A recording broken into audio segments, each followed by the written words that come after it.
In just a moment, we'll join Nate Carpenter, Doug Byerly, and Nick Severini for tonight's First District playoff game against Shamokin. This exclusive broadcast brought to you by Susquehanna Transit, All Round Tire, Jiffy Market in Delhi, Bob Boob Real Estate, Jason Eberhardt State Farm Insurance, Country Berry Shack, Penton Automotive, Anchor Realty, Fred Ham Disposal, Oval Country Store, Napa in Jersey Shore and Mill Hall, B.A. Meixel Electric, TLC Fuels, Welker Funeral Home, Ex-Agway, GWS Outdoors, Pennsylvania Skills, Kevin Peacock Disposal, Joe's Equipment, and River Valley Internet. Comments regarding this game, the express property of WQBR-FM, they may not be retransmitted or used in any way without express written permission from Maximum Impact Communications. Now, here are Nate Carpenter, Doug Byerly, and Nick Severini on the Bear Country Sports Network.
drive a car, you can drive a school bus.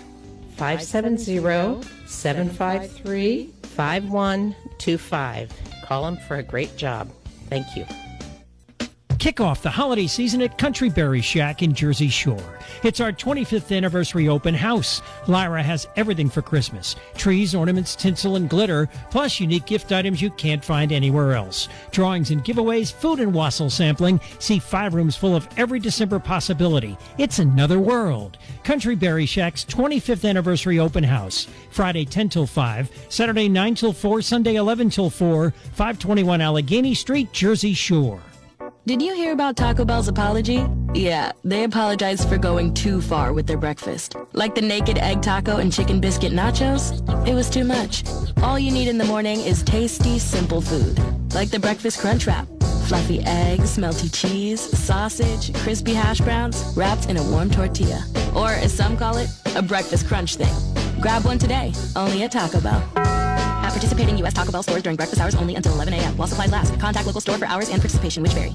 Call 570-753-5722. TLC Fuels, a family-owned business since 1998, serving residential, farm, and commercial customers from their Jersey Shore location just off of Route 220 at the Pine Creek exit. Fuel oil, diesel, and gasoline, hard coal. TLC Fuels dedicated to providing friendly, satisfying service to all of their customers. TLC Fuels proud to be a supporter of the Jersey Shore Bulldogs. 570-753-5722. WQBR 99.9. Nate Carpenter, Doug Byerly back here. It's Friday Night Lights, Week 11. The Jersey Shore Bulldogs will face the Shamokin Indians here at home in the 17740 Halo here in Jersey Shore. Doug Byerly last week, Central Mountain, up above Mill Hall. Beautiful facility up there. Absolutely gorgeous new turf. Central Mountain, has had some struggles this year, but how do you think the Bulldogs look? Played really well, Nate. 24 points in the first quarter, 27 in the second. Obviously, pretty much the game's over at halftime. Added 13 in the third quarter and a long Brody Herr touchdown, so 7 points in the fourth quarter. One big, 71-6. Also had a pick six for a touchdown. Cooper Peacock, 95 yards, and a punt return. Cooper Peacock, 45 yards for a touchdown. Really kind of ridiculous numbers. They had 7 rushing touchdowns. Didn't have to throw the ball very much. Brady Jordan was only 3 for 10. For 33 yards, had 1 INT as well. Great play by the Central Mountain defensive end on that, but didn't hurt Central Mountain in the end. Just a good, very solid overall effort. Defense played very well, as they've done all season long, really shut Central Mountain down. And that's, Nate, that's what they have to do tonight against a Shamokin team that's going to be looking for revenge after a big loss just a couple weeks ago. Yeah, I concur. It's been a great season, and I think the one thing that Coach Gravish and the Bulldogs have really tried to do is come into each week 0-0, looking to go 1-0, not trying to get ahead of themselves, staying disciplined.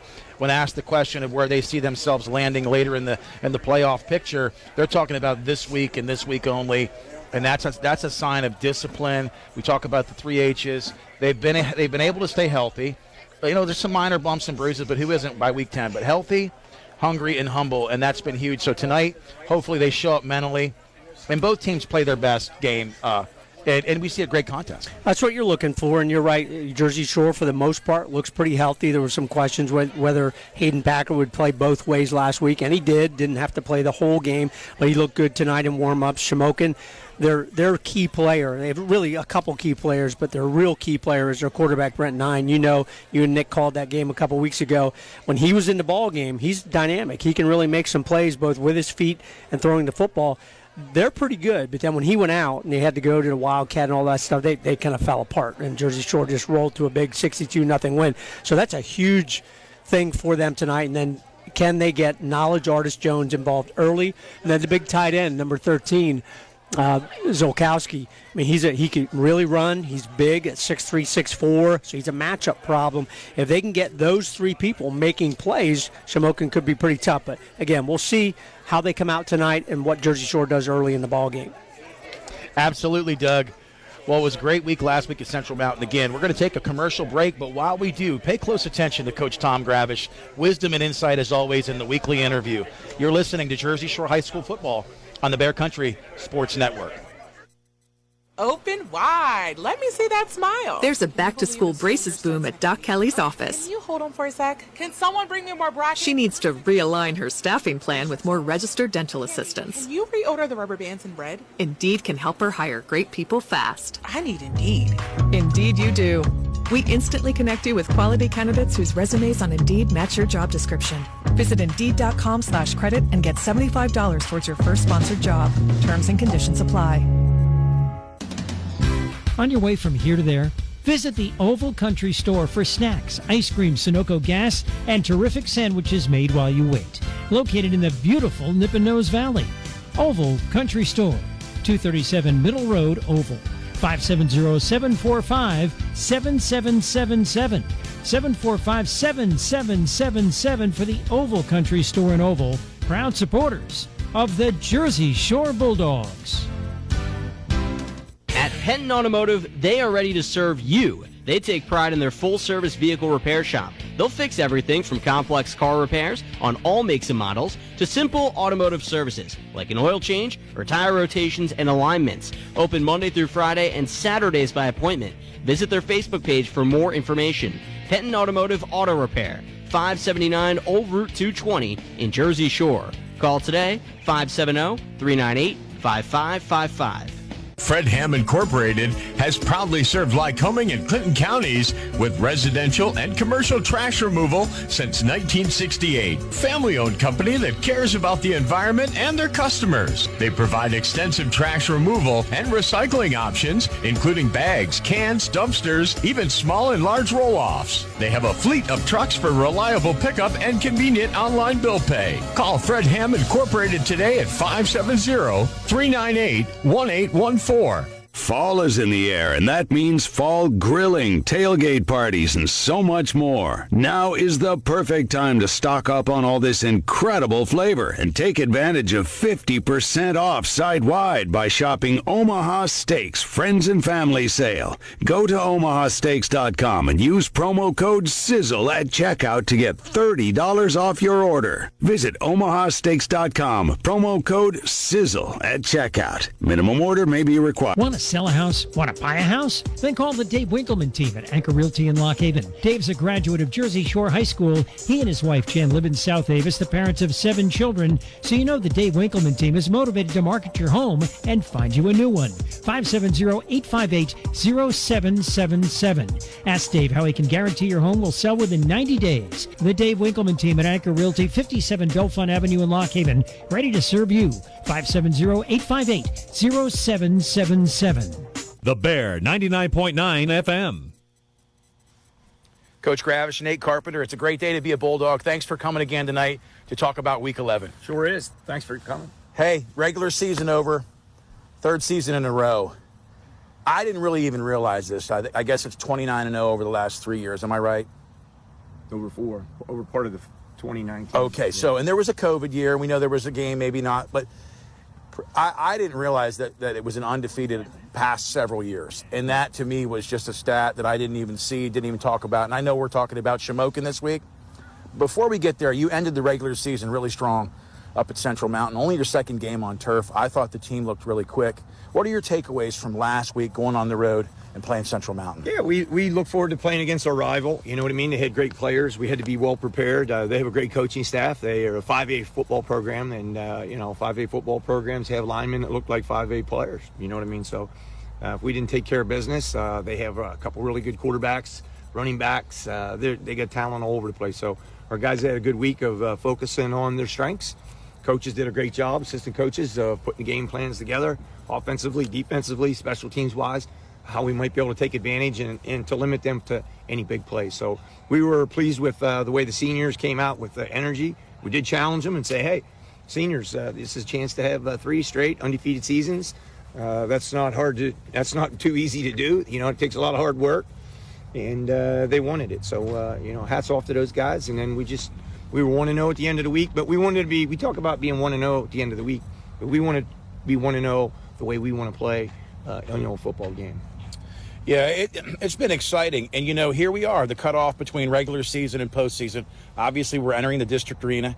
Shamokin is there, and Selinsgrove has a tough matchup against Milton on the road. You're focused solely on Shamokin, but what's it like to have home field advantage this week? It's something that we plan for. It's something that we put on our schedule. I'm sure our opponents take a look at it and say, hey, what gives them the right to put it on their schedule, on the internet? You know what I mean? This is what we have.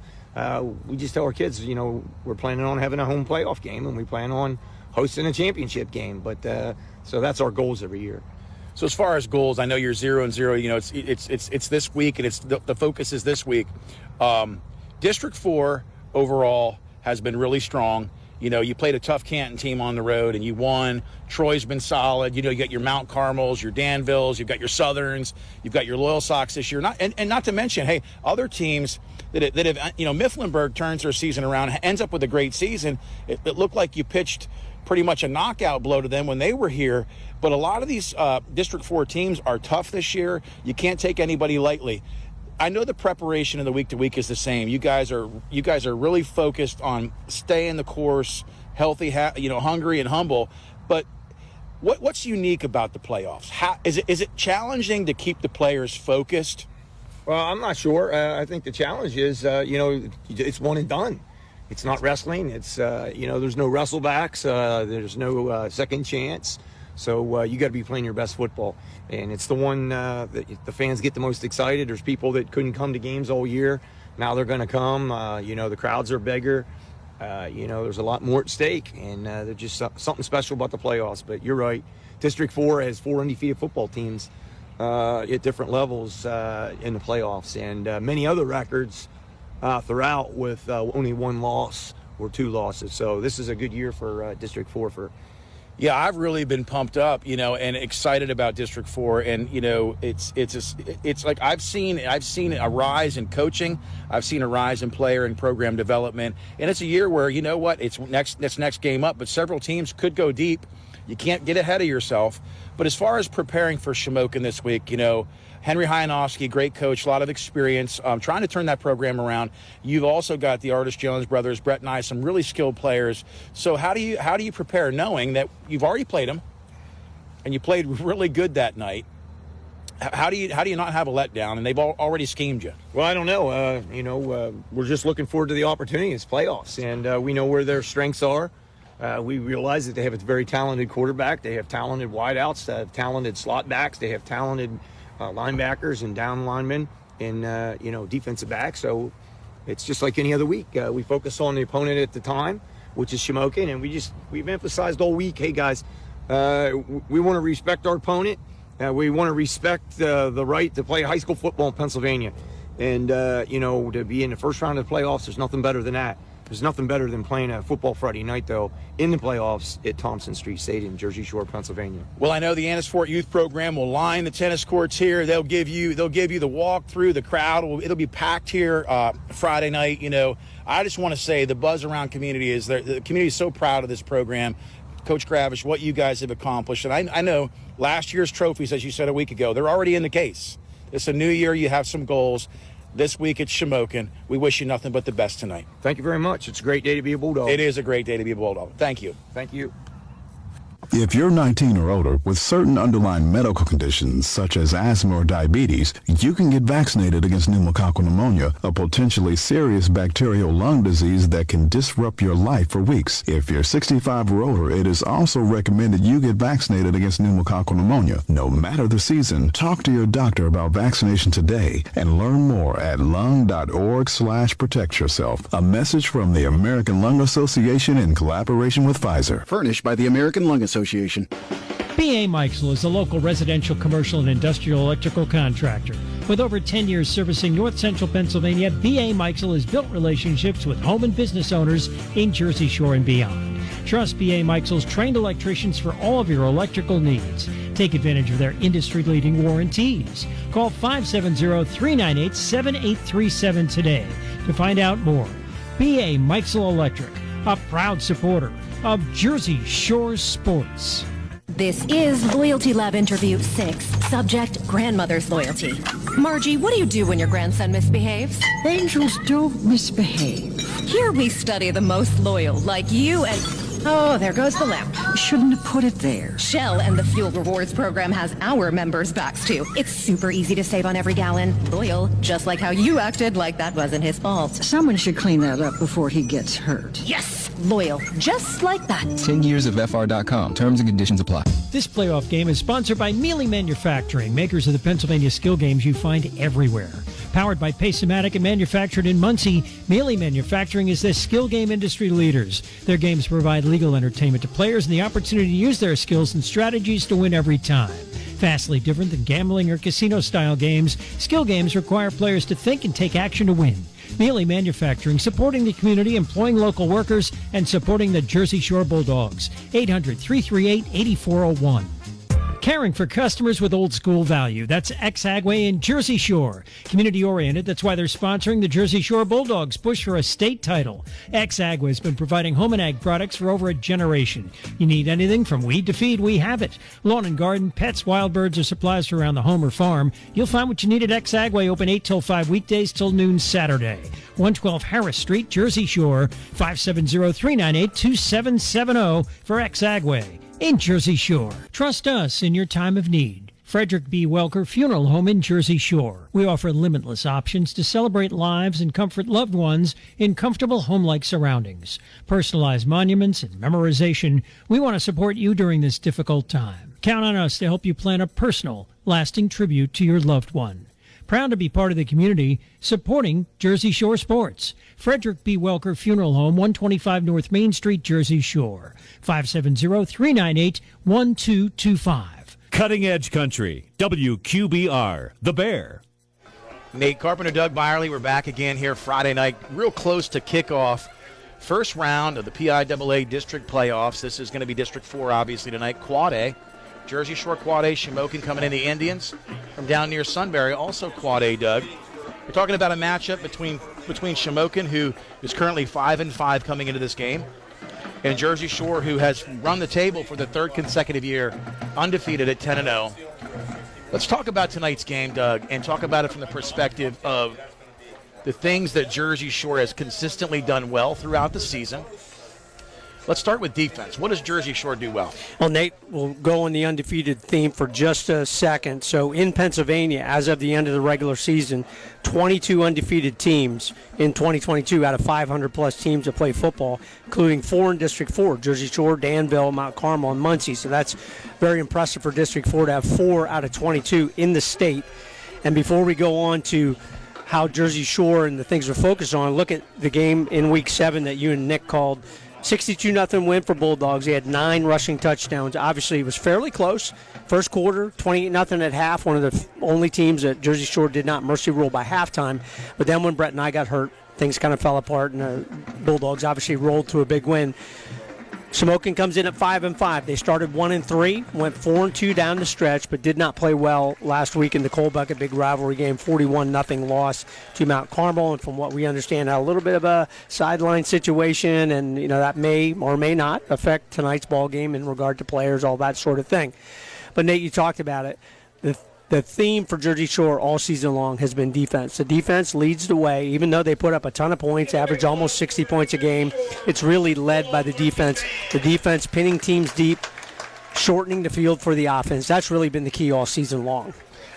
Absolutely. When you talk about flipping the field, shortening the field for the offense, we're talking about an offensive team that currently ranks number 1 out of 580 teams in the PIAA, single through 6A in the classification system, that has almost 580 points. I think it's 579 to be specific. And then on the defensive end, they're in the 6th or 7th range of allowing points. So like you said, defense makes plays, 3 and out for the opponent, great field position, and the special teams for Jersey Shore has been dominant all year. And they've really played well recently, where Cooper Peacock and others have really been good, and the big INT return and punt return for a touchdown last week for Cooper Peacock really lead the way. Anytime you add those things into the mix, really makes a difference in a ball game and can break things open. And that's what broke up in the game last week against Central Mountain. And hopefully we'll continue on tonight here in this first round District 4 4A game. It's going to be exciting, Doug. We're going to take a break here. We'll be back shortly. You're listening to Jersey Shore High School football on the Bear Country Sports Network. Let me guess. Unknown caller? You could reduce the number of unwanted calls and emails with online privacy protection. The latest innovation from Discover will help regularly remove your personal info, like your name and address, from 10 popular people search websites that could sell your data. And we'll do it for free. Activate in the Discover app. See terms and learn more at discover.com/online privacy protection. For a great time, make it Baldbird's Brewing Company in Jersey Shore. Enjoy 24 different beers in the family-friendly tap room where pets are welcome too. And a full selection of local spirits, wines, and specialty cocktails. Don't miss our weekly family game night and trivia night. Baldbird's Brewing Company offers event space for meetings, weddings, and private and semi-private party spaces. Open Wednesday through Sunday. Baldbird's Brewing Company, Schaefer Lane, Jersey Shore. Online at baldbirdsbrewing.com. It seems like there's an automotive parts store on every corner, and they all probably have the part or product you need. But do they know what you need? And do they know they have it? For automotive parts and knowledge, come to the automotive parts store that has automotive experience, Napa Auto Parts. The staff at Napa Auto Parts has the experience to answer your questions and make sure you get what you need. Napa Auto Parts, Hogan Boulevard, Mill Hall, and Bridge Street, Jersey Shore. Napa Auto Parts, Central PA's trusted source for automotive parts and knowledge for generations.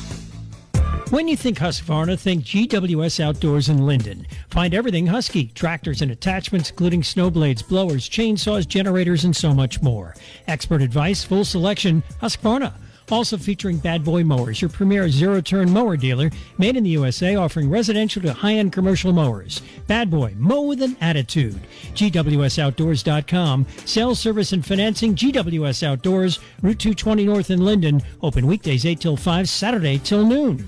Mix a little sports analysis, pop culture, and great interviews, and you've got the Rich Eisen Show podcast. Brownie the Elf. It's this monstrously large logo that few people across the country knew even was existing on the planet. Joining me here on the Rich Eisen Show for a few minutes, Nathan Segura. I just want you to know, yes. J.W. Johnson, our owner and executive vice president, told me he will be happy to send you a Brownie hoodie. I'm sure I can give it to a Brown fan because, what's the phrase? I wouldn't be caught dead in it. The Rich Eisen Show podcast, wherever you listen. It's time for an insurance review. Every now and then, you need to know you're getting the best coverage at the best price. So here's a phone number, 570-865-5191. State Farm agent Jason Eberhardt will give you an overview and make recommendations on how you can protect yourself and your family. Auto, home, life, health, property, or business, it's Eberhardt State Farm. Available online at insurejerseyshore.com. Eberhardt State Farm in their new offices, 600 Allegheny Street, Jersey Shore. 570-865-5191. Bear Country, 99.9 FM. Welcome back, Nate Carpenter, Doug Byerly here again. Week 11, the first round of the PIAA District 4 playoffs. Jersey Shore will be facing Shamokin. Shamokin on the road tonight. Looks to be an exciting contest, Doug. Yeah, we want to give a shout out. Should have done it earlier, so our apologies to River Valley Internet for, again, providing the bandwidth we need to bring you this broadcast. River Valley Internet, we never forget. You have a choice. Appreciate that very much. And Nate, you're right. Shamokin's got some players. They average about 21 points a game. Knowledge Artist Jones, the running back, only needs 11 yards to reach 1,000 for the season. Quarterback Brent Nye, just under 1,000 at 901 yards, has 11 touchdowns. And his big receiving target, Ryder Zakowski, missed a couple games, but he's back tonight, number 13. He will look to be a factor early in this ball game. Jersey Shore, just under 60 points, 430-plus yards. Four turnovers last week, had those special teams things that we talked about, and the defense leads the way, coming off their third consecutive undefeated season, looking to extend it here in the first round of the District 4 playoffs. It's going to be a great night here at Jersey Shore. The Bulldogs 10-0 facing Shamokin 5-5. We hope you're listening tonight. If you're not listening, get out to the game. Support your local high school teams. We're going to take a brief break here. Go back to the station, and we'll be back with the opening kickoff. You're listening to Jersey Shore High School football on the Bear Country Sports Network. When you work in the kitchen, what you cook often ends up on your clothes. I used to add a little extra bargain detergent on all my stains. But then I realized, is it really a bargain if I have to use more? Now I use Tide Simply. One cap is all you need to deal with tough stains and odors. Best of all, it works on a line cook's budget too. And just like this line cook, Tide Simply gets the job done. Table 10 up. Tide Simply. Tough on stains, easy on your wallet. When you look for a real estate agent, you want someone tied to the area, a professional with a great reputation who has a long list of satisfied customers. That's the perfect description of Bob Boob, the real estate guy who's aided over 3,500 families in the last 30 years. Find Bob's full-service agency, 301 Allegheny Street, downtown Jersey Shore. Bob and his associates at Century 21 First Choice Realty, just a phone call away. 570-398-0690. 570-398-0690. Proud supporter of Jersey Shore Sports. Hi, I'm Nancy. I have been driving school bus for over 40 years for Susquehanna Transit. What job do you have that you can take your children to school and bring them home from school safely? You also have your summers off, your holidays off, and it's a family-oriented company. If you can drive a car, you can drive a school bus. 570-753-5125. Call them for a great job. Thank you. Kick off the holiday season at Country Berry Shack in Jersey Shore. It's our 25th anniversary open house. Lyra has everything for Christmas. Trees, ornaments, tinsel, and glitter, plus unique gift items you can't find anywhere else. Drawings and giveaways, food and wassail sampling. See 5 rooms full of every December possibility. It's another world. Country Berry Shack's 25th anniversary open house. Friday 10 till 5, Saturday 9 till 4, Sunday 11 till 4, 521 Allegheny Street, Jersey Shore. Did you hear about Taco Bell's apology? Yeah, they apologized for going too far with their breakfast. Like the naked egg taco and chicken biscuit nachos? It was too much. All you need in the morning is tasty, simple food. Like the breakfast crunch wrap. Fluffy eggs, melty cheese, sausage, crispy hash browns, wrapped in a warm tortilla. Or, as some call it, a breakfast crunch thing. Grab one today, only at Taco Bell. At participating U.S. Taco Bell stores during breakfast hours only until 11 a.m. While supplies last. Contact local store for hours and participation, which vary. Call 570-753-5722. TLC Fuels, a family-owned business since 1998, serving residential, farm, and commercial customers from their Jersey Shore location just off of Route 220 at the Pine Creek exit. Fuel oil, diesel, and gasoline, hard coal. TLC Fuels dedicated to providing friendly, satisfying service to all other customers. TLC Fuels proud to be a supporter of the Jersey Shore Bulldogs. 570-753-5722. WQBR 99.9 FM. We're back. Nate Carpenter, Doug Byerly. It's going to be an exciting night tonight, Doug. I can't wait. The kickoff's right around the corner. Let's talk about the captains tonight for Shamokin. Number 15, Brett Nye. He'll start at quarterback. Number 30, Corey Adams. Number 58, Eric Zallar. And number 72, Brock Nye. And for the Bulldogs, number 2, Cooper Peacock. Number 11, Brady Jordan. 44, Hayden Packer. And number 68, Zach Rooney. Just saw the coin toss, Nate, and of course we don't know whether Shamokin won the toss and deferred or Jersey Shore won the toss, but no matter what, Jersey Shore is going to receive the kickoff of this ball game and our kickoffs as they have all season long. We appreciate this sponsor continuing through the postseason. Kickoffs will be brought to you by Joe's Equipment, offering sales, service, and parts. Cement Drive, Jersey Shore. Give Joe's Equipment a call at 570-398-1391. And one last thing. Referees for the ball game. We've seen this crew a number of times. Referee Kevin McNamara, and one of the lead officials is longtime Montoursville coach, now retired for a number of years, Jim Bergen. They are the Susquehanna Valley chapter. Shamokin, Nate, in all white with the purple trim, and then the purple helmets as well. Of course, Jersey Shore in their home orange jerseys, black pants, orange helmets as well. So field looks great, Nate. Weather is absolutely fantastic here for early November, and we are ready to go here in the first round of the District 4 4A playoffs. Couldn't be a more perfect weather night tonight. Right now, the flag on the pole is completely neutral, no wind blowing, a little breeze earlier. And tonight, Doug, fortunately, we're going to have a better job of seeing these Shamokin numbers. Last week it was tough on the road at Central Mountain.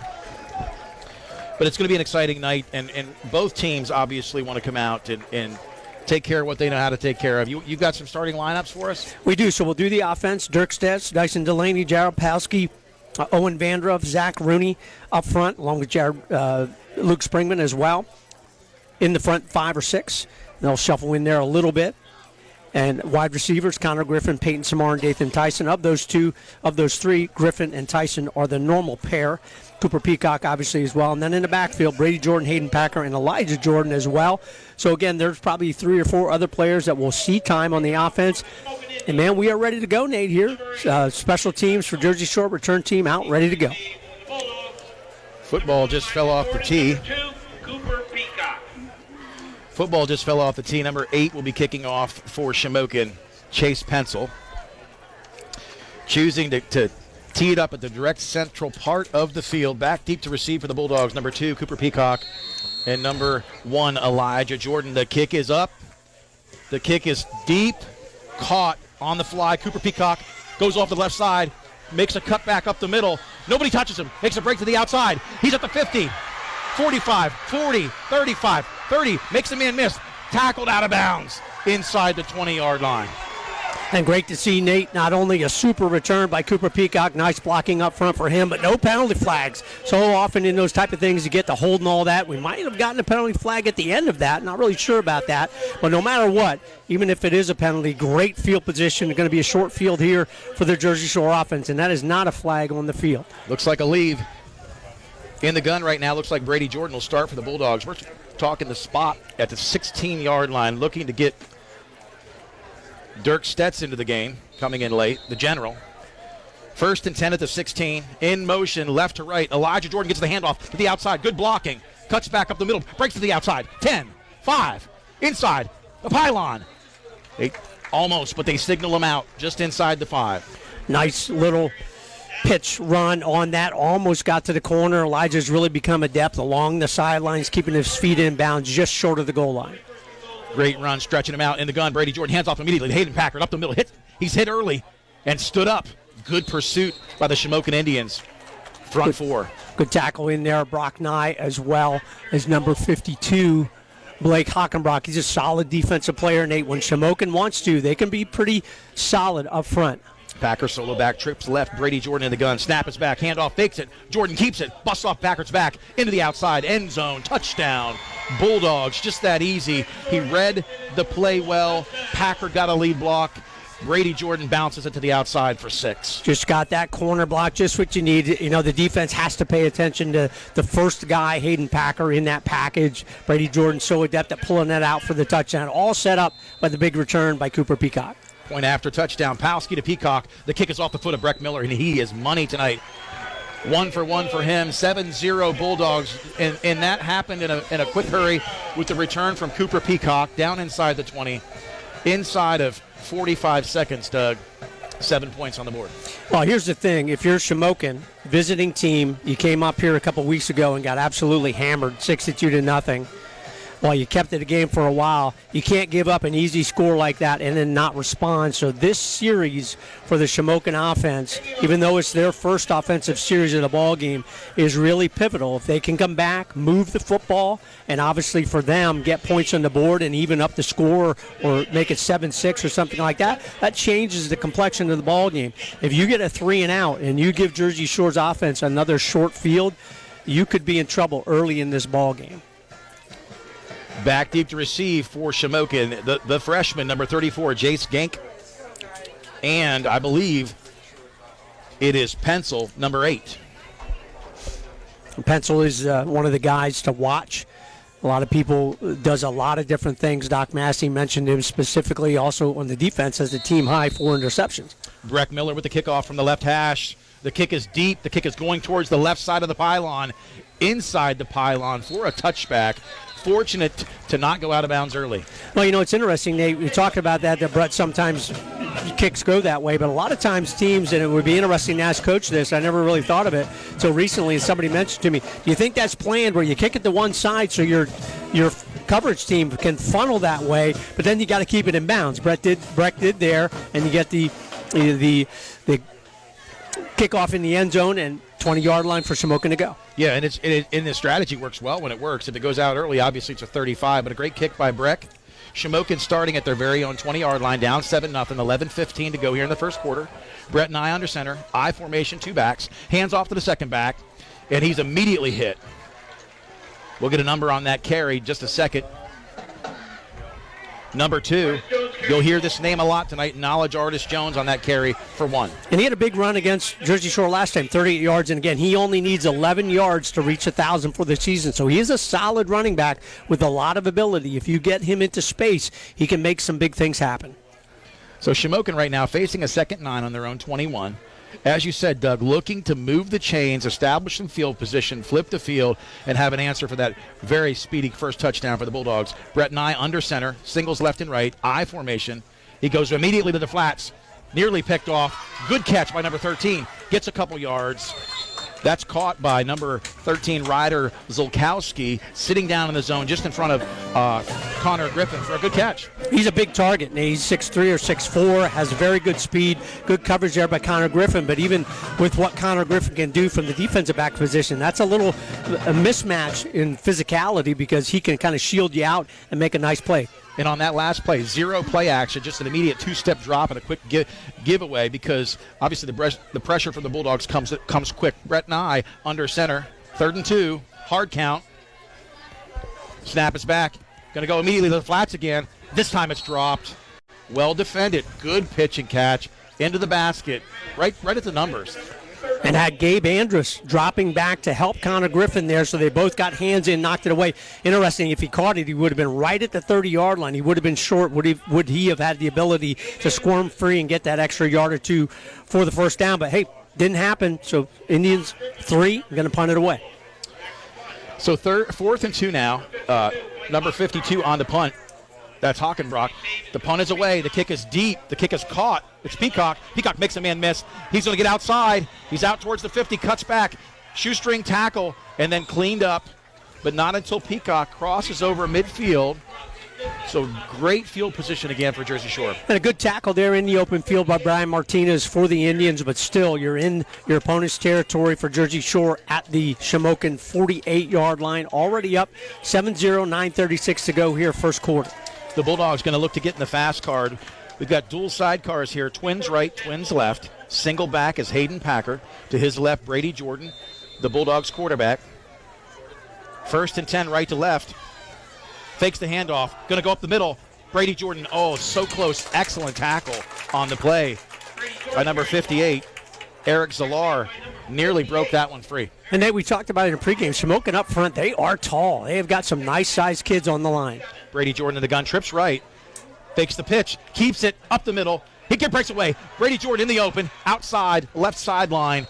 Tackled inside the 35, down to the 33-yard line. So he faked the pitch on the option and went left. So tough to tackle in traffic, Nate, is Brady Jordan. Really tough with that strength from his lower part of the body. So 1st and 10 for the Bulldogs, 9:07 in this first quarter. Brady Jordan in the gun. Twins right, motion left, fake the handoff. He's going to go up top to Cooper Peacock, wide open. Peacock makes the catch, inside the 10, 5, touchdown. Beautifully executed, single receiver side. They motioned away from Peacock and just threw it up top and just outran the coverage. Nice touch on that from Brady Jordan. Boy, and the defender, you kind of feel bad for him. That was Brian Martinez who made such a nice tackle on the special teams. But, you know, Nate, that's one-on-one. It's high school. It's just like college. You're one-on-one out there. If you don't slow that defender down, and Cooper Peacock is so physical, he'll get space, and he got space there. Good delivery, Brady Jordan. PAT, Palski to Peacock. The hold is down. The kick is up. Officials' arms go vertical. That makes it 14-0 with 8:57 to go in the first quarter. Back to the touchdown, Doug. You're exactly right. You know, the Bulldogs came out with two twins to the right, motion to the left. So Peacock's all alone on that island. Single coverage where it's man on man. And, you know, Jersey Shore has not had to throw the football this year nearly as much as they did last year. In fact, Brady Jordan comes in this year just under 1,000 yards passing, 917. But last year he had way over that. They threw the ball a little bit more. And they're balanced. Connor Griffin is very good on one side. Cooper Peacock is very, very good on another side, but they become where they believe that both of those receivers, Nate, can beat people and get open. And when you do that, there's nobody to help, Nate. And that's the thing. One-on-one man coverage, if you get beat, it's over. You're done. And Brady Jordan right on the money with that throw. And we see Brady Jordan a lot of times, you know, throw well on the run, the RPO stuff. He throws well in motion. That time he set his feet in the pocket and got rid of that quick, allowed Peacock to run under it. So nice touch on that. And that makes it 14-0. Breck Miller kicks off another one high and deep, down inside the 5. Returned by number 8, Pencil. Gets out to the 10, out to the 15, and he's just stormed under at around the 15-yard line. Really good coverage there again. It looks like Jersey Shore, as they've done all season long, they funnel all of their coverage people down to that left side, and they are just such sure tacklers on the defensive side. defensive unit did exactly what you wanted, Nate. Got a 3 and out, even with the pass reception to Zolkowski, set up a 3rd and short, able to be stout on the next play. That's what they want to do again here, Nate. 3 and out, flip the field one more time. So Shamokin will take over after that beautifully high booming kick from Breck Miller at the 16, 1st and 10, Nye under center. I backfield, right to left motion. Hands off to the second back. That's the Artist Jones, Knowledge Artist Jones on the carry. Again, very similar deja vu from the first possession, Doug. They go up the middle. You know, and if you're Shamokin, you have enough size up front to be able to get some space for your running backs. And Knowledge Jones, if you get him in space, he can really cause some damage. But you've got to move Zach Rooney, Dirk Stetz, Lee Springman, Tate Sechrist, and Gabe Andrus up front. And so far this season, nobody's been able to do that on a consistent basis throughout a ball game. The Bulldogs in the Alex Jackson 5-2, stacking the box. I formation, Nye hands off again to the second back. Up the middle, does make a move inside. Nice cut. Was patient on that run. That's number 2, again, Knowledge Artist Jones on the pickup. So nice run there, good interior blocking by Shamokin. Well, you're set up here, 3rd and manageable, 3rd and maybe a long 4, but definitely under 5, deep in your own territory. Do you trust your senior quarterback, which I think they will, to throw the football on this type of play? I think they look to Zolkowski again. He's a big target, Nate. Pick up that first down, get some momentum for your offense if you're the Indians. Yeah, and they've got Zolkowski out here to the left, single split wide, pencil to the right, I formation, Nye. Let's see if they go play action. Right to left goes pencil. There's a blitz up the middle. Hands off, up the middle, just stormed under. The Bulldogs read their keys, watched some film, and on that 3rd and 5, there's nothing happening there for Shamokin. Just kind of a mini jet sweep, so to speak. You had a couple blockers out in front. The running back's not all by himself, and you think you're going to get some clearance there, but really good read there by the defenders. All of the 5 linemen are there, and then Stone Sechrist and Hayden Packer come in to clean it up from that linebacker position. Maybe a gain of a yard on that play, but again, it puts the Indians in punting formation. Well, Shamokin gets an extra man on to make that 11. 4th and 4. Look for the hard count. Blake Hockenbrock back again tonight to punt. The ball's low. He picks it up. It kick is away. Peacock makes it out to the left side, down the sideline. He's hit out of bounds. And surprisingly, I'm going to call what I saw, Doug, and I'm going to be honest because, you know, we like to be unbiased. Elijah Jordan was initially going to catch that. He waved for a fair catch. Cooper came, got the catch. That should have been blown dead. Interesting there. He was putting his hand up. I don't know if he got it up far enough. Obviously, the officials didn't think so. Good return there by Peacock to set the Bulldogs up again at the 35. Brady Jordan in a shotgun again. Hayden Packer still in there to the right. Trips left, single right. Immediate handoff, delayed up the middle to Packer. Packer makes a man miss. He's dragging the pile. Pickup of nearly 15. They're going to call it 14 on that 1st and 10. So effective inside is Hayden Packer. Powerful, quick through the hole. Nice blocking up front by the interior lineman of the Bulldogs. Pick up another 1st down. They are rolling. Trips left again. They're staying in the same. Cooper, Peacock to the right. He's going to roll right. Jordan run right. He throws up top again. Peacock has him beat. Touchdown. Peacock. He came down with that, Doug. It was up for grabs, but Peacock had the position in the right corner of the end zone. Again, we talked about Jordan setting his feet on the previous throw. That time he just rolled to the right and just said, I'm just going to throw it up. And he made the right decision and threw it on target. Good coverage there by Jace Gink, so somebody different on Cooper Peacock, but Peacock strong enough to pull it away for the touchdown. Hold is down, kick is up. The kick is good. That makes it 21-0. Doug, let's go back to what you're commenting on there as far as just that isolation and how difficult that is, especially on the wide side of the field. Yeah, and you have to give, again, we'll make sure we have the name correct, Ginck, Gink right there, but it was over his head a little bit, and Cooper Peacock saw where the ball was, does what you want your receiver to do, goes up and high points it. Both players, Nate, actually got their hands on it, but I would hate to be somebody guarding Cooper Peacock. He's strong enough. He's going to pull that away, and that's exactly what he did as he came down to the turf. So, Shamokin, this is not the start they want, Nate. It'll be very interesting. They have trouble when teams get ahead keeping it together throughout the season. We'll have to see if that happens tonight. Well, and the hope is that each team can stay disciplined and play within the lines. So Breck Miller will be kicking off again. Shamokin set to return. 6:11 still remaining on the clock here. The Dogs are up 21-0. If you're for the first time today tuning into the broadcast, Jersey Shore looking really dynamic. They've scored once, I believe, on the ground and twice through the air. Miller kicking off. It's a low liner, fielded at the 10, brought out by number 34, makes one man miss, but then is tackled by a group of Bulldogs. That was Jace Gink again. He's all over the field, Doug. Hayden Packer, Elijah Jordan in on that tackle. Elijah actually comes off to the sideline, hopping a little bit, so may have gotten a shot in the lower leg area. Defense has done exactly what you want, Nate. 2 3-and-outs, flipped the field both times, allowed your special teams to really shorten up that field.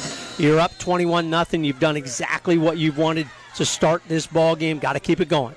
53 comes in late for Shamokin. Brett Nye, the quarterback, experienced quarterback. He's a senior, having a good year in the gun. 2 backs to his left. They're going to quick pitch to the right. That's Jones around the outside.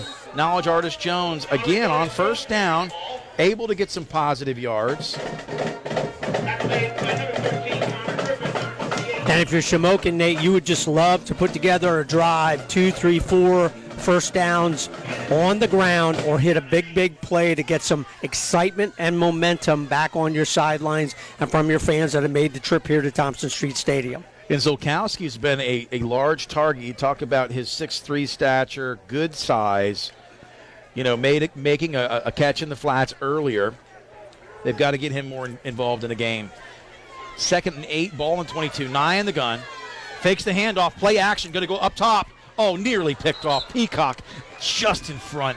Pounds the ground, wishes he could have that one back, but he did try to high point it. Really did a nice job there. Zolkowski was open, had the inside position on Connor Griffin, but Cooper Peacock hanging back, doing exactly what you want from that safety position, reading the quarterback, where's the ball going to go. Good reaction there. Almost a turnover against the senior quarterback, Brett Nye. So the Dogs right now putting Shamokin in a 3rd and 8, 3rd and long. This is what they want to avoid if you're an Indian fan. In the gun, all alone this time, Brett Nye. Bunched slot receivers, single to the right. They're going to go immediately to the quarterback draw, up the middle. Good pursuit that time. Initially, I don't have a number. Well, Gabe Andrews on the end of that, but I think Zach Rooney at the bottom of that pile. And again, Zach's a guy that unfortunately from that nose guard position sometimes gets lost in the shuffle, doesn't get credit or too many shout-outs during the ball game. Really nice play there on the quarterback draw. And part of that, too, he's doubled a lot, which frees up backers and other linemen. So great tackle by Rooney to make that initial contact. Hockenbrock back to punt. The punt, the snap is back. Nearly, it's blocked by Tate Sechrist. Scoops it. He scoops it. Scoop and score. Scoop and score to the house. Oh, my goodness. Oh, that was beautiful. Unbelievable. That's the first time we've seen that kind of pressure this year. He timed it well. He had an angle as to not rough the punter, but how quickly he scooped that up. I thought he'd fall on it. What's amazing, Nate, is in the Canton game a couple weeks ago and then in Central Mountain, Jersey Shore didn't rush the punter at all. They just kind of stood there and then dropped back and allowed the punter to go. But, boy, Tate Sechrist off the edge, really the only guy rushing. Big play from the special teams. Long snapper Spowski, he's been solid all year. Peacock puts it down. Kick is up and drilled and almost leaves the stadium. That makes it 28-0. I don't have words. I mean, Doug, Shamokin, the last time these two faced each other, it was 7 points at the end of the first quarter. It was 28 at half. Again, we talked about not having the mercy rule.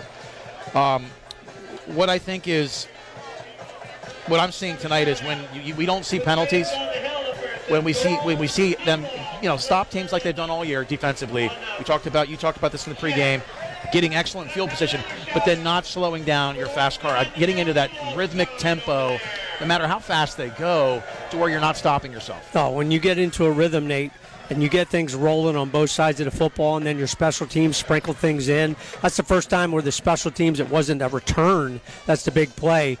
What a beautiful block. If you get a chance to watch that one on some film, blocked by Tate Sechrist, but then being observant to be able to pick up that football, scoop it up, and score. Super play by a super player, Tate Sechrist.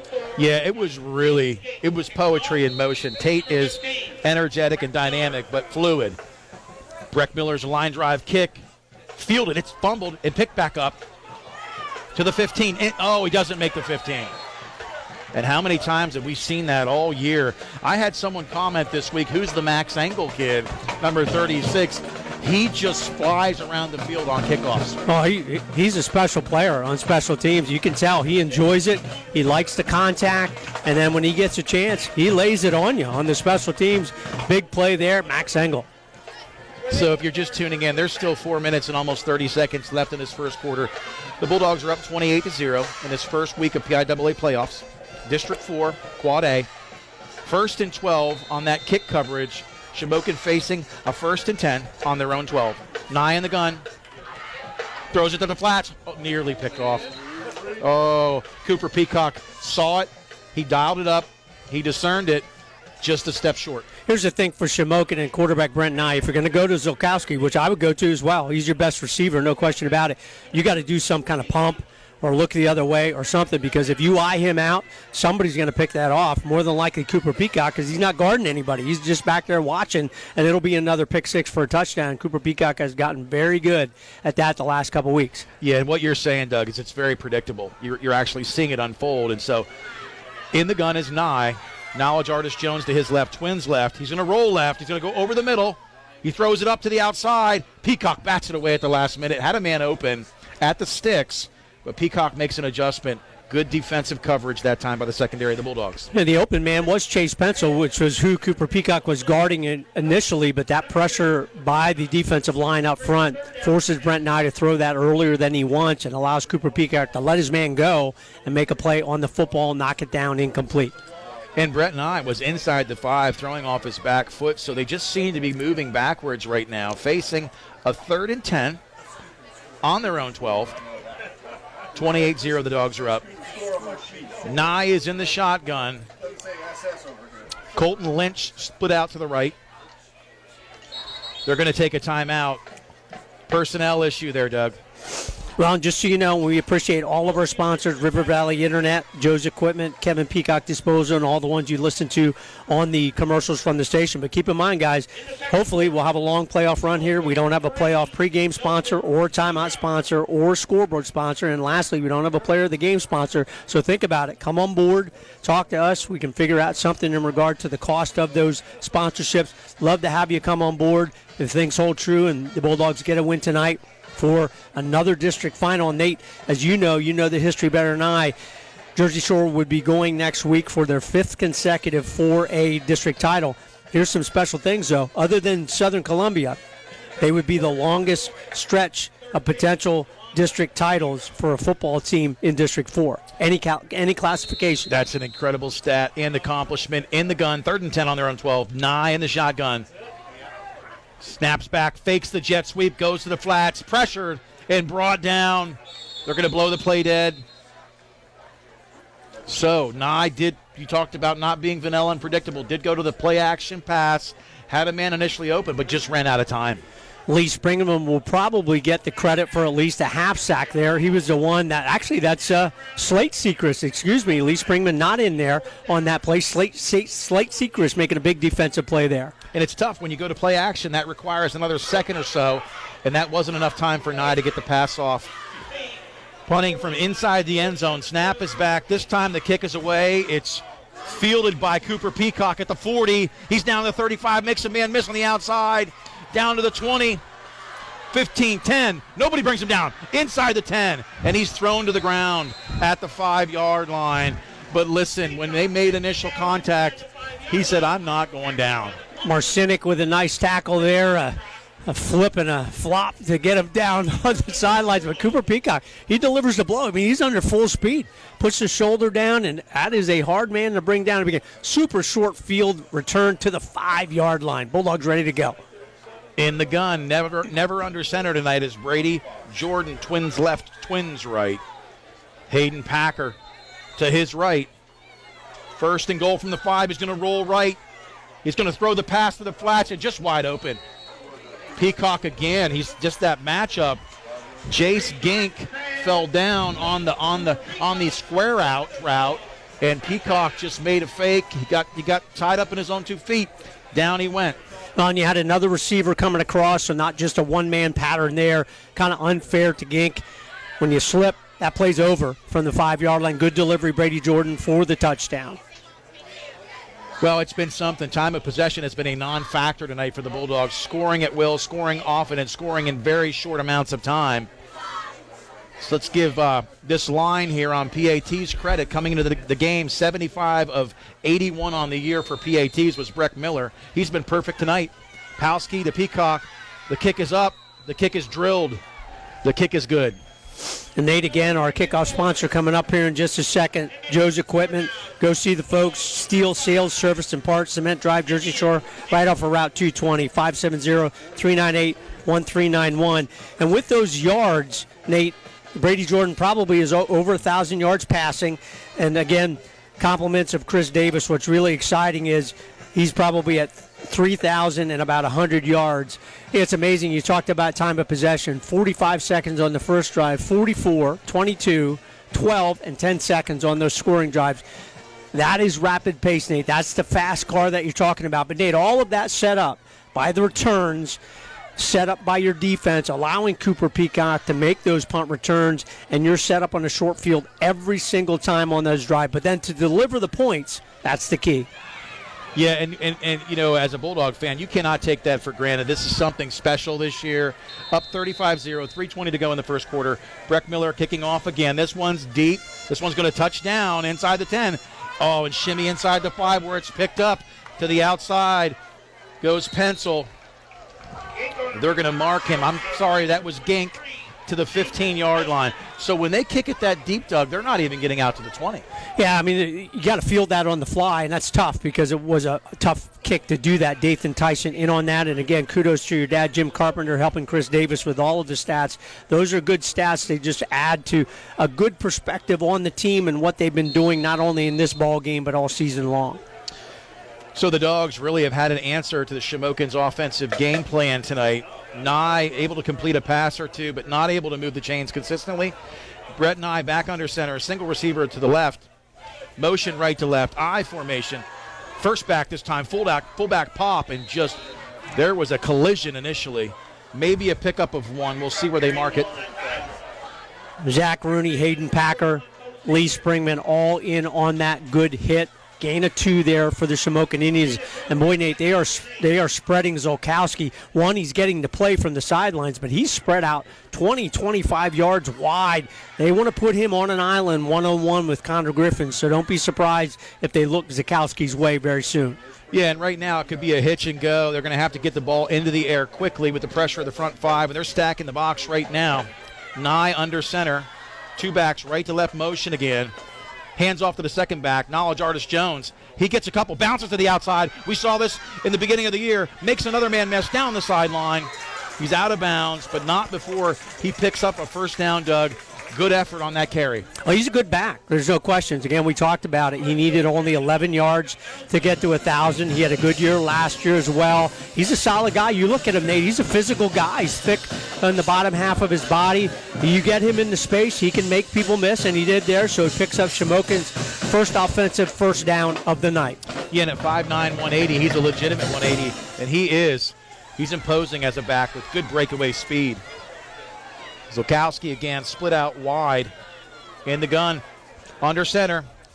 Nye hands off again to Artist Jones. He gets to the outside again.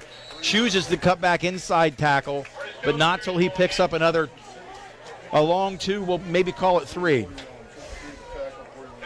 Always interesting trying to go into the coach's mind. I mean, you're going to be 3rd and 5, maybe 3rd and 7. Oh, it's only 2nd and 7, excuse me. Do you run again, make that 3rd and maybe a short and manageable, or do you try and make a big play here through the air? Well, Jersey Shore's had an answer tonight. We'll see if they go to the air. Right now, the ground game is picking up some yards in chunks. 2nd and 7 on their own 36. Nye under center, right to left motion again. The I formation, hands off again, fullback pop, but he's popped. Zach Rooney initially makes contact. Linebackers Samar and Packerfill.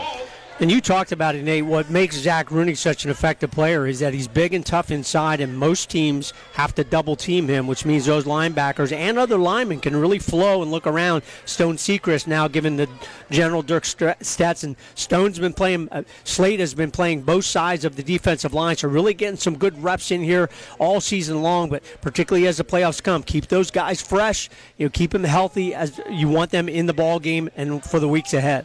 3rd and 7. We'll see if they go to the air. Same formation, right to left motion. Nye under center. I formation. He's going to roll left. Throw to the flats. Caught by Pencil. Beautiful pass. Big hit. Legal hit. Connor Griffin comes up and makes a lick-em and stick-em tackle, but not before Pencil, who came across in a drag route. Nice pitch and catch. That's very nice. Very nice play. Very nice execution there. Pencil. Doc Massey talked about him in his article. He's a guy that can do it all, both offensively and defensively. Good catch there. A couple yards after to pick up that first down. So they're going to struggle to get this play in. 12 ticks on the play clock. They're going to have to hurry to the line as Zolkowski continues to go to the sideline for the plays. 23 seconds left in the first quarter. Nye under center. 1st and 10. Pencil goes left to right. Hands off to Artis Jones in the backfield. Breaks it to the outside. Good fill by Connor Griffin. Excellent tackle. Out of bounds. We've seen that all season long. Connor Griffin often, as Dathan Tyson was, as the big receiver Zolkowski went to the other side, one-on-one coverage, but when they have to support the run, they've been able to do that. Nate, that'll take us to the end of quarter number 1. Big quarter for the Bulldogs, 35-0. We'll take a break. You're listening to high school football on the Bear Country Sports Network. Close to 40 years serving the Jersey Shore area community, All Round Tire, your hometown service and tire sales center. Family owned and operated, All Round Tire features Cooper and many other tire brands, including Michelin and Firestone. Make us your first choice, not only for passenger light truck, farm, and ag tires, but also for service, brakes, exhaust, belts, and hoses. And we offer the only vulcanized flat repairs in the area. PA State Inspection 2, open weekdays 8 till 5, Saturday till noon, All Round Tire, Cement Hollow Road, Jersey Shore. WQBR 99.9 FM. Nate Carpenter, Doug Byerly back here. Nick Severini also here with us tonight, making life that much easier as part of the Bear Country family. Great night here in the press box. Thanks to our statisticians, Coach Davis, Jim Carpenter. It's always a pleasure to be alongside Doc Massey, who is covering us. And at the end of the first quarter, 35-0 is the score. Second quarter underway, but Shamokin able to move the chains a couple times, Doug. And that's exactly what they wanted and needed if you're a Shamokin fan. Put together a couple first downs, keep the ball out of the hands of the Bulldog offense, don't have to punt it away to the lethal special teams, and get out near midfield where you have a chance to flip the field if you don't pick up the first down. I formation again all night, Nye under center. Hands off to the second back. Knowledge Artis Jones gets to the outside, but tackled for a loss. Beautiful tackle that time. They're starting to scheme well for that. They're picking up. Listen, this is a situation where the last several handoffs have been same formation. Again, they're getting a little predictable, a little vanilla. It's working, but the Dogs, the last 2 plays, have had an answer for that outside jet game. I just think when you have the delays, if you're not a quick-hitting, rushing team, the Bulldogs will sniff it out. Look at this, Nate. In the second quarter, the freshman, Bo Seacrest, already in at the linebacker position, getting snaps early in this playoff game. That is just golden. Golden because he's a freshman and he's played well this year. I formation this time, twins right. Nye under center. Straight drop back. He's going to roll to the right. He's pushed out of the pocket. Throws deep. Picked off by Connor Griffin. Tackled inside the 5. And I'll be honest with you, Doug, that's helpful, but it hurts. Oh, it was a great interception. He made a great play. Cooper Peacock was there, but Connor Griffin made the play at about the 15. Tried to get around the defender, and that's a great tackle on that play. I don't have him. It might be number 18, Martinez. I can't really see that. It was Martinez. I thought he went into the end zone for either a touchback or a safety. I'm not sure what that would have been because he had possession. Yeah, well, the initial contact was made around the 3. The thing that makes that tough is that's as good as the best punt you'd see all night because it's down at the 1. So that's Bulldogs 1st and 10 on their own 1. Hard count. Had movement here against Connor Griffin. A little bit excited after the INT, so they're going to lose about the length of a football. Maybe. Yeah, they are right outside the end zone. Shortest penalty in history, a 6-inch penalty there. Brings up first again, and we'll call it 10.5. The Dogs, though, very close to a safety. Another movement. Another movement on the Dogs. That's another short penalty, this time even shorter. Half the distance. And you would have to think maybe Brady Jordan, no matter what, is probably just going to keep this, try and burrow ahead, give yourself a yard, half a yard to get outside of the end zone and maybe able to hand it off.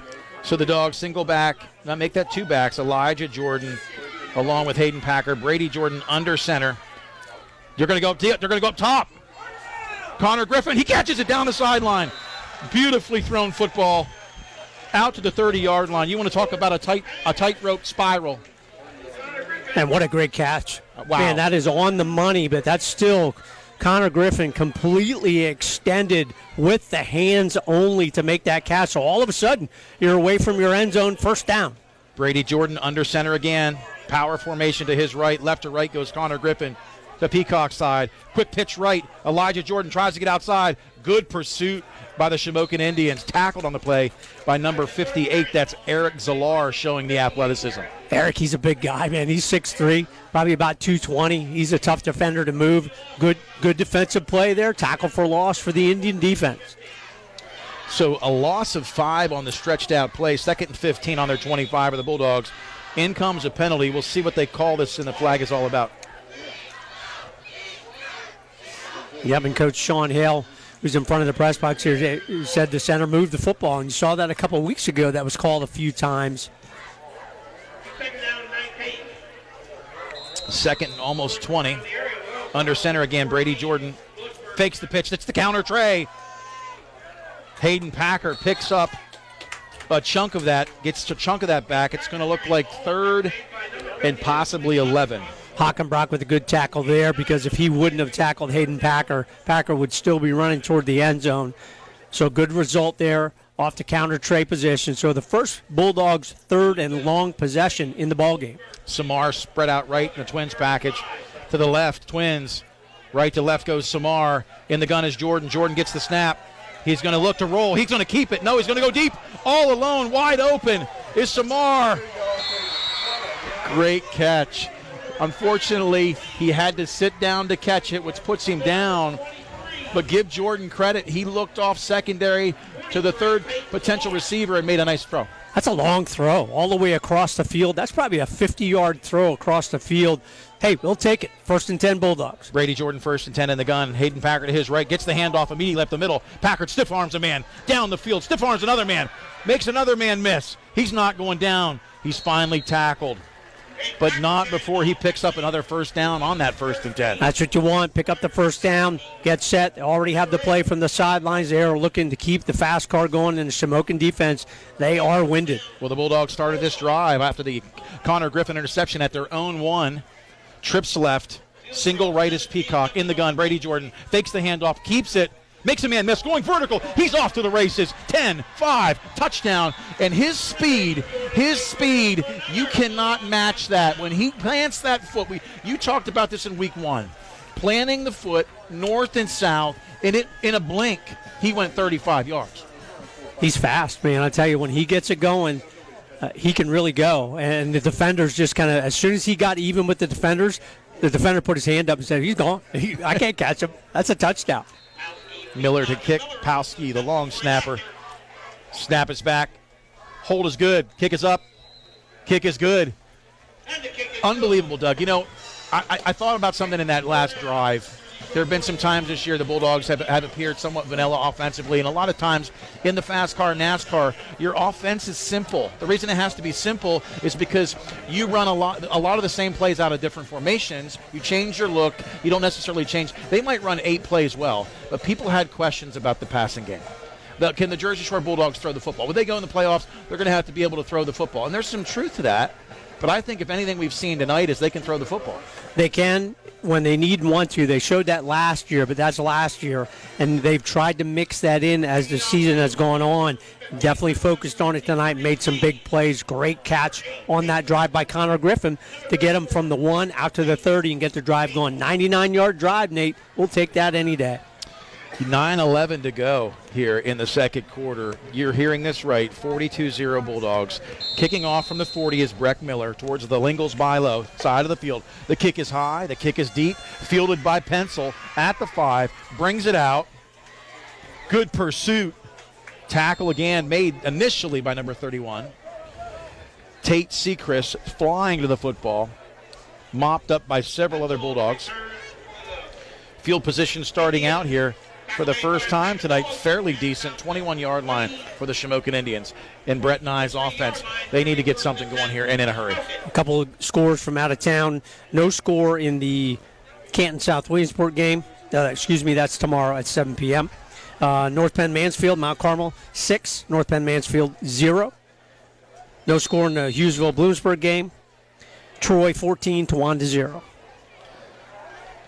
So Brett Nye comes out, starting at his own 21-yard line, 1st and 10. Under center, single eye formation, given to Knowledge Artist Jones as a second back, but just, again, nothing there. Same play, same call, same look. It's worked some tonight when he can bounce it to the outside, but the pursuit now defensively of the Bulldogs is coming outside in. Solid tackle there by Lee Springman. He's been so solid all season long. A couple more scores. No score in the Montoursville-Athens game. Loyosac 14-7 over Lewisburg. That's tomorrow as well. Chris Massey, thank you. No score in the Mifflinburg Warrior run game. Selinsgrove 17, Milton nothing. That's a surprise there. And that's all the scores from tonight's PIAA playoff games in Class A through 4A here in District 4. Brett Nye under center. Single pitch left to Knowledge Artist Jones. He has some daylight, but closed in a hurry. Every time you see a crack of daylight, it just seems that the Bulldogs fly to the football. Hayden Packer, Cooper Peacock coming up to make a solid play there. Put the Indians into 3rd and long. Thought they had something going in that last series, Nate. Had a couple first downs, but then the Bulldog defense comes up big with the Connor Griffin interception and then put together that 99-yard drive to add to their lead, 42-0, approaching 7 minutes to go here in the second quarter. The Bulldogs defensively have just been, we say the word juggernaut, but they've just been incredible all season long tonight. Again, pitching a shutout. 3rd and 10 on the 22. Nye under center. Going to go, looked up top. He gets hit while he throws. The ball's thrown up for grabs. And that was just Hayden Packer coming in a hurry. Nye didn't even have a chance to get his arm back, and he was tasting the Pac-Man. And the Bulldog defense hasn't blitzed as much over the second half of the season, and particularly the last couple of ball games. Brody Hura was going to mention, Nate, is in at the nose tackle, giving Zach Rooney some well-deserved rest. So, again, Coach Alex Jackson mixing some players in here, trying to keep people fresh and trying to give people playoff experience in a meaningful minutes early in a ball game. You know, and Brody having an excellent year this year, over 200 yards rushing, 3 touchdowns. First year of football, similar to Breck Miller's soccer transition. Now in at nose. Snap is back. The punt is off. Bulldogs return. It's Cooper Peacock. He makes the catch. Makes a cut. Back up the middle. To the outside. Makes another cut. He's inside the 25. He just makes people miss. He's sneaky quick.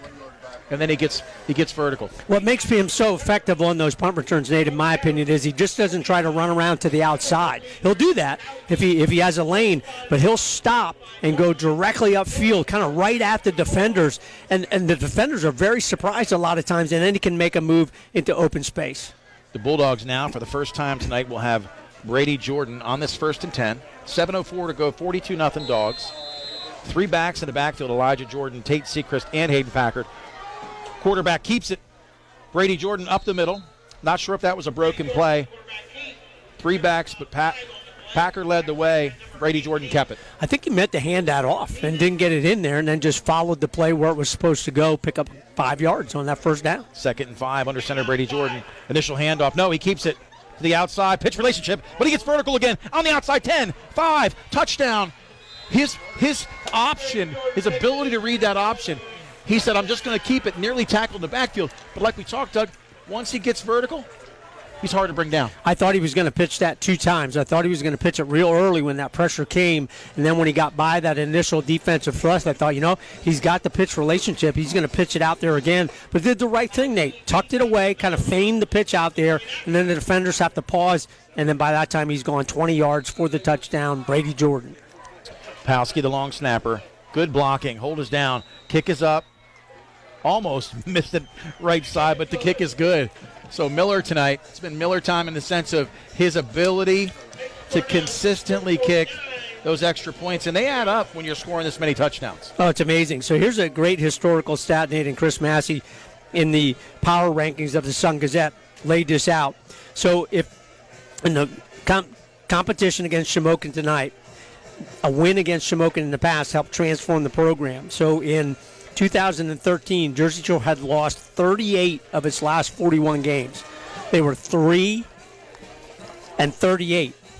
Think of that for a second. They went to Shamokin in week 2 and won 33-14. As a running back, Agi Napeo had 200 yards. A district title followed later that season, and since then, the Bulldogs are 94-30. Really a crux. So Shamokin has really played a key part where the Bulldogs got to win and propelled them into this great run by the Tom Gravish-led teams. That's crazy to think. Breck Miller kicking off again. This one's deep and high. Good hang time. Return from the 7-yard line.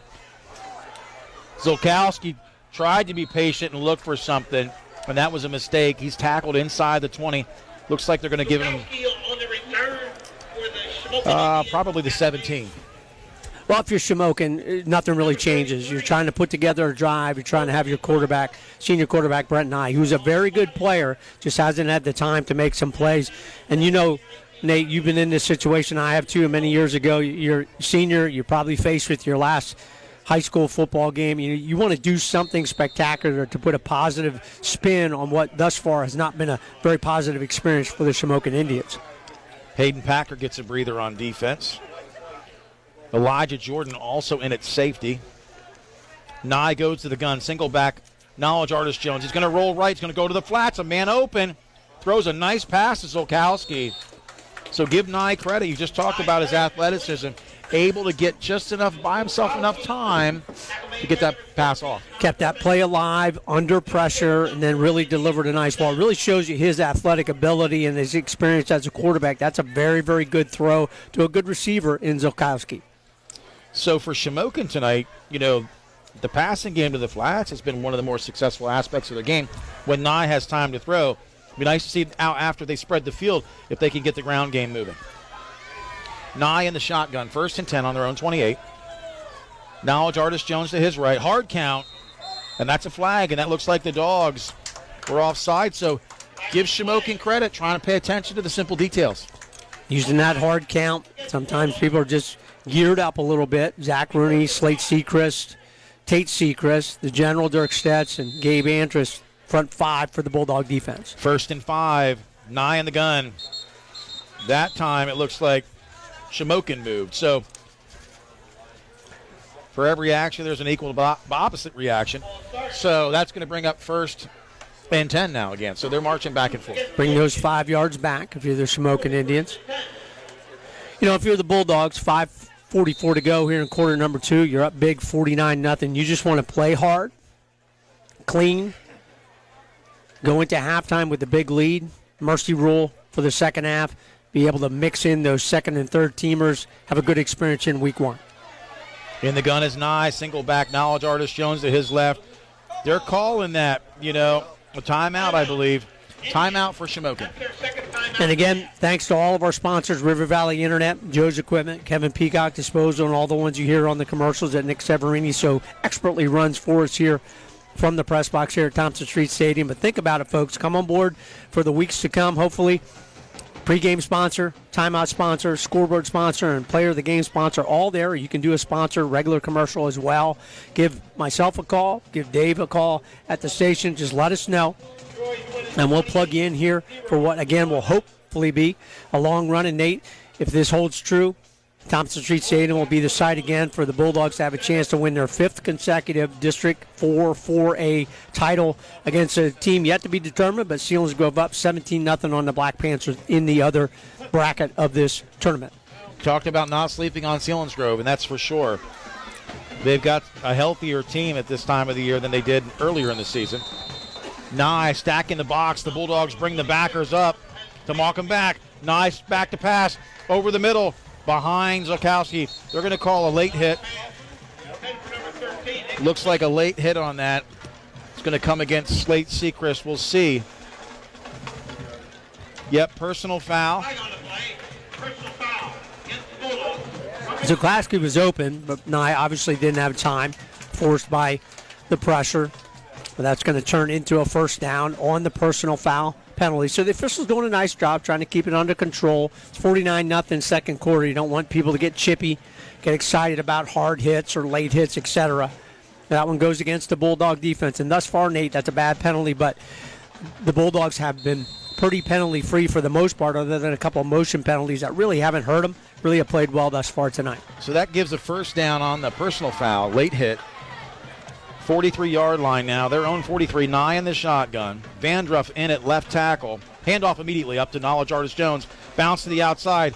They wrap up. Connor Griffin comes in for the cleanup duty. They're going to call another flag here.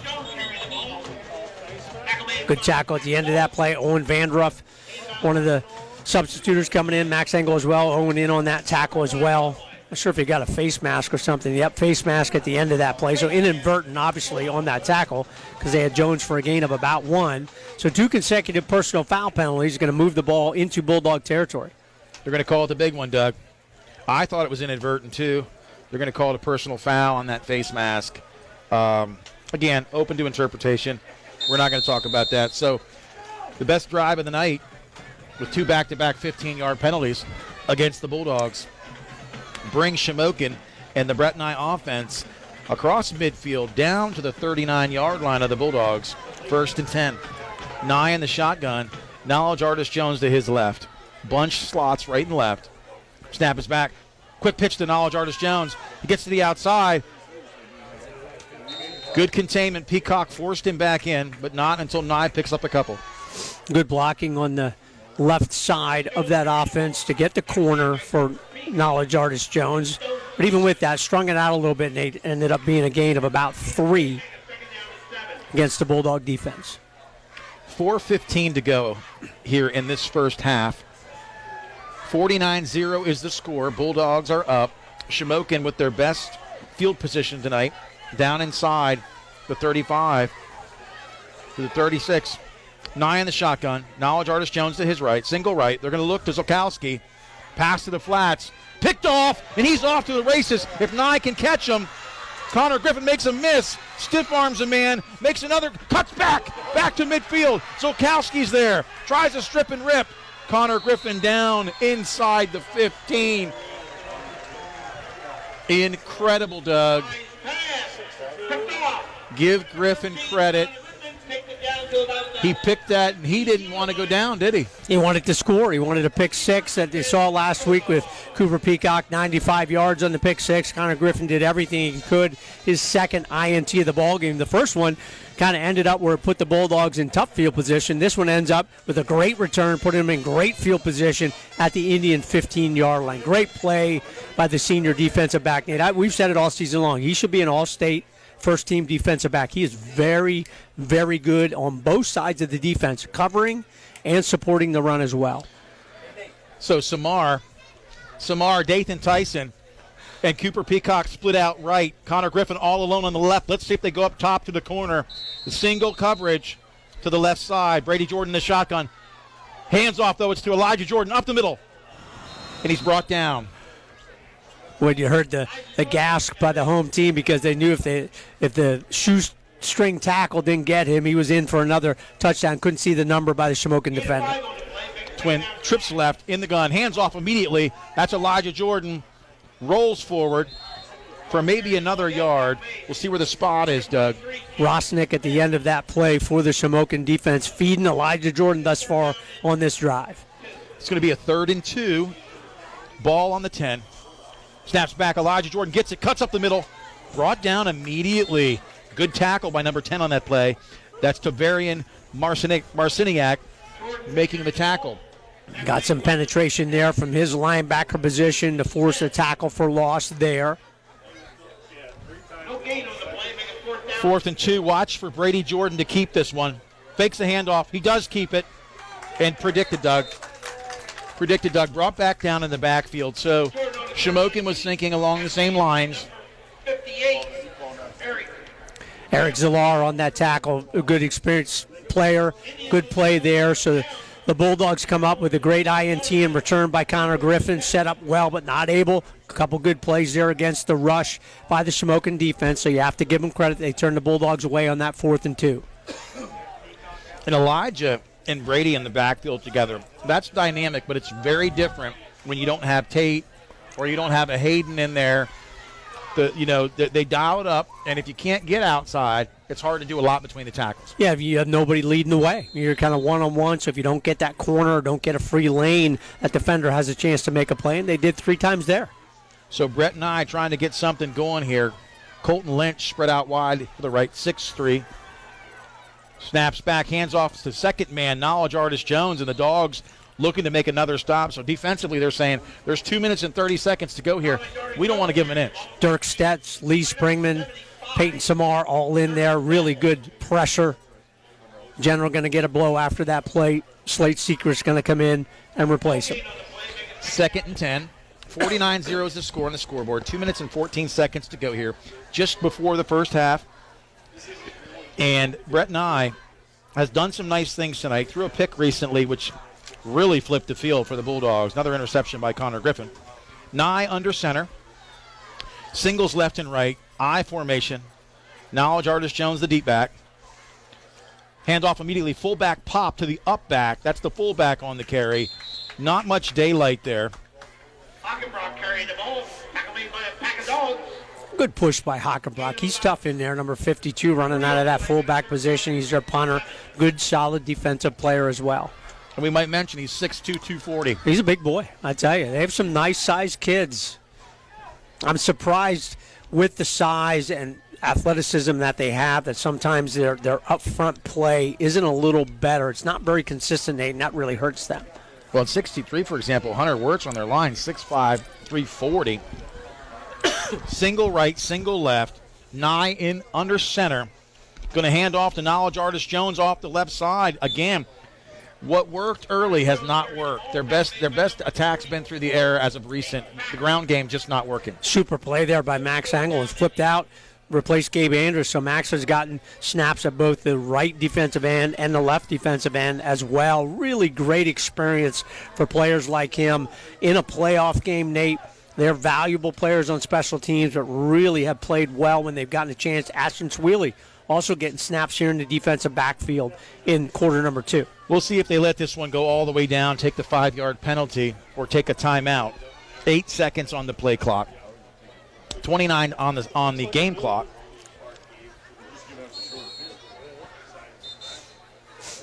So they're going to take a timeout, right? Yep, took the timeout. You wouldn't take the 5 yards from there. That would set your way back. But even with this, Hockenbrock's going to be punting from about his own 5-7 yard line. Cooper Peacock and Elijah Jordan are going to be out around midfield. So they'll have a chance for a return. Won't have a whole lot of time left. Probably get down around 15, 14 seconds after the play. Yeah, 23 seconds to go here. The last thing I would want to be is a Shamokin punting team with the dynamic of the return game. You know, Cooper Peacock right now leading all of District 4 with 21 yards, a punt return, 2 touchdowns to the house this year. And, that's absolutely incredible. So both of the return men, you get Elijah Jordan, hasn't caught one in a while, standing inside the Shamokin 50.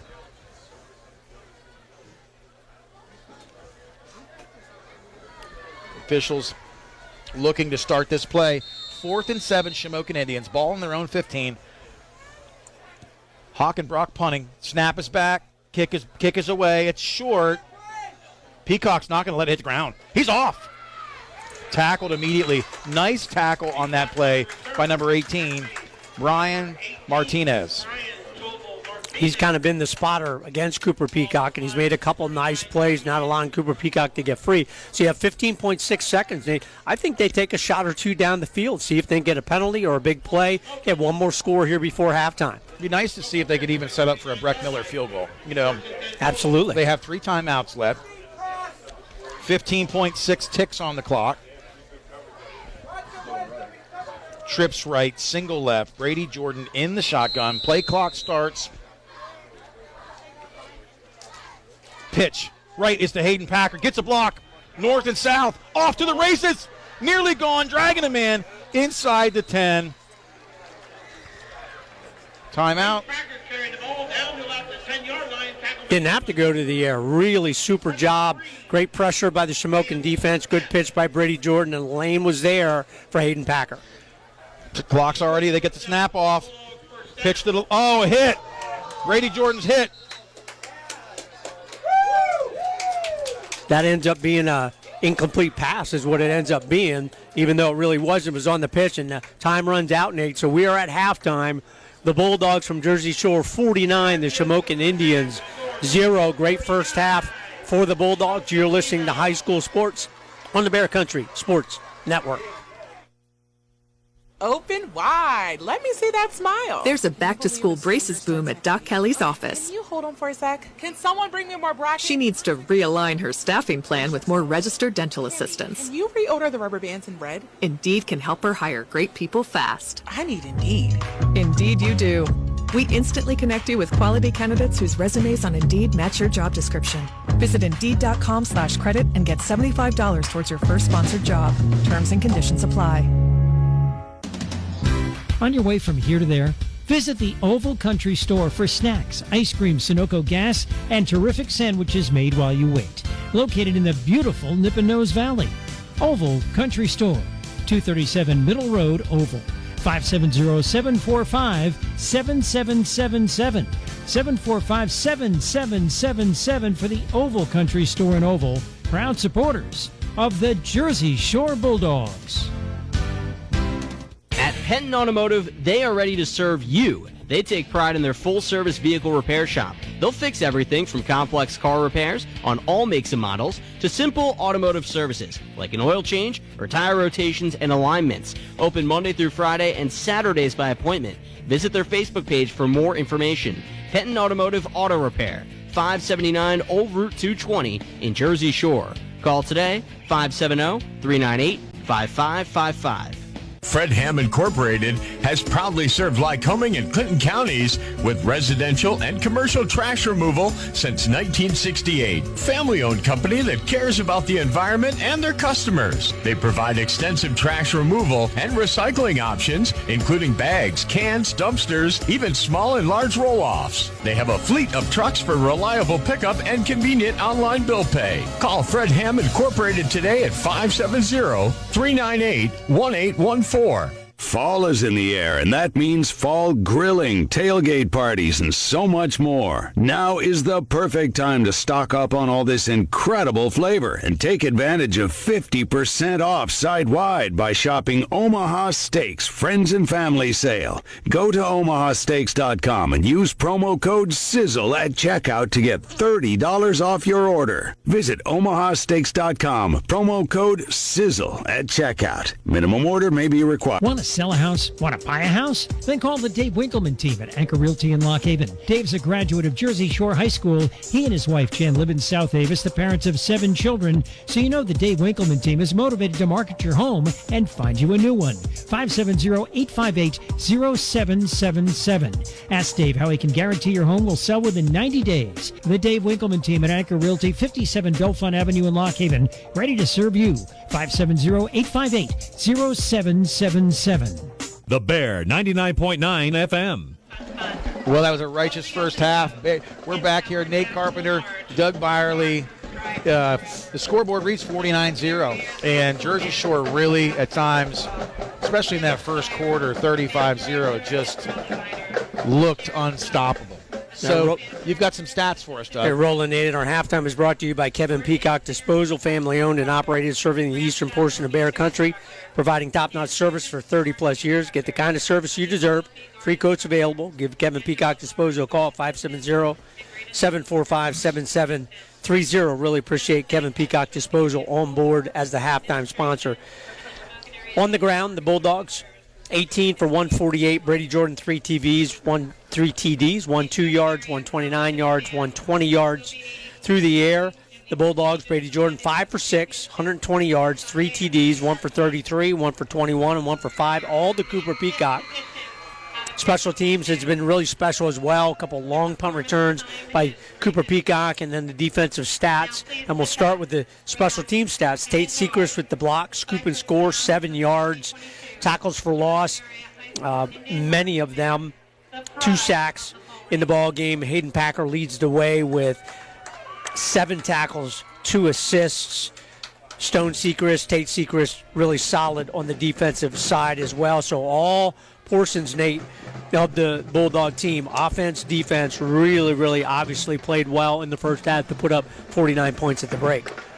Yeah, I think what's absolutely incredible, and I get this little post-it from our stat guys, this is why I say, 49-0, the field position, you talked about this in the pregame, when you start on your own 5 or your 10 or you're consistently inside the 50-yard line and you operate at the pace the Bulldogs do, Jersey Shore, 26 plays, up 49-0, 26 plays, 4 minutes and 35 seconds of time of possession. To Shamokin's 34 plays, 19-25. That stat's crazy, Doug.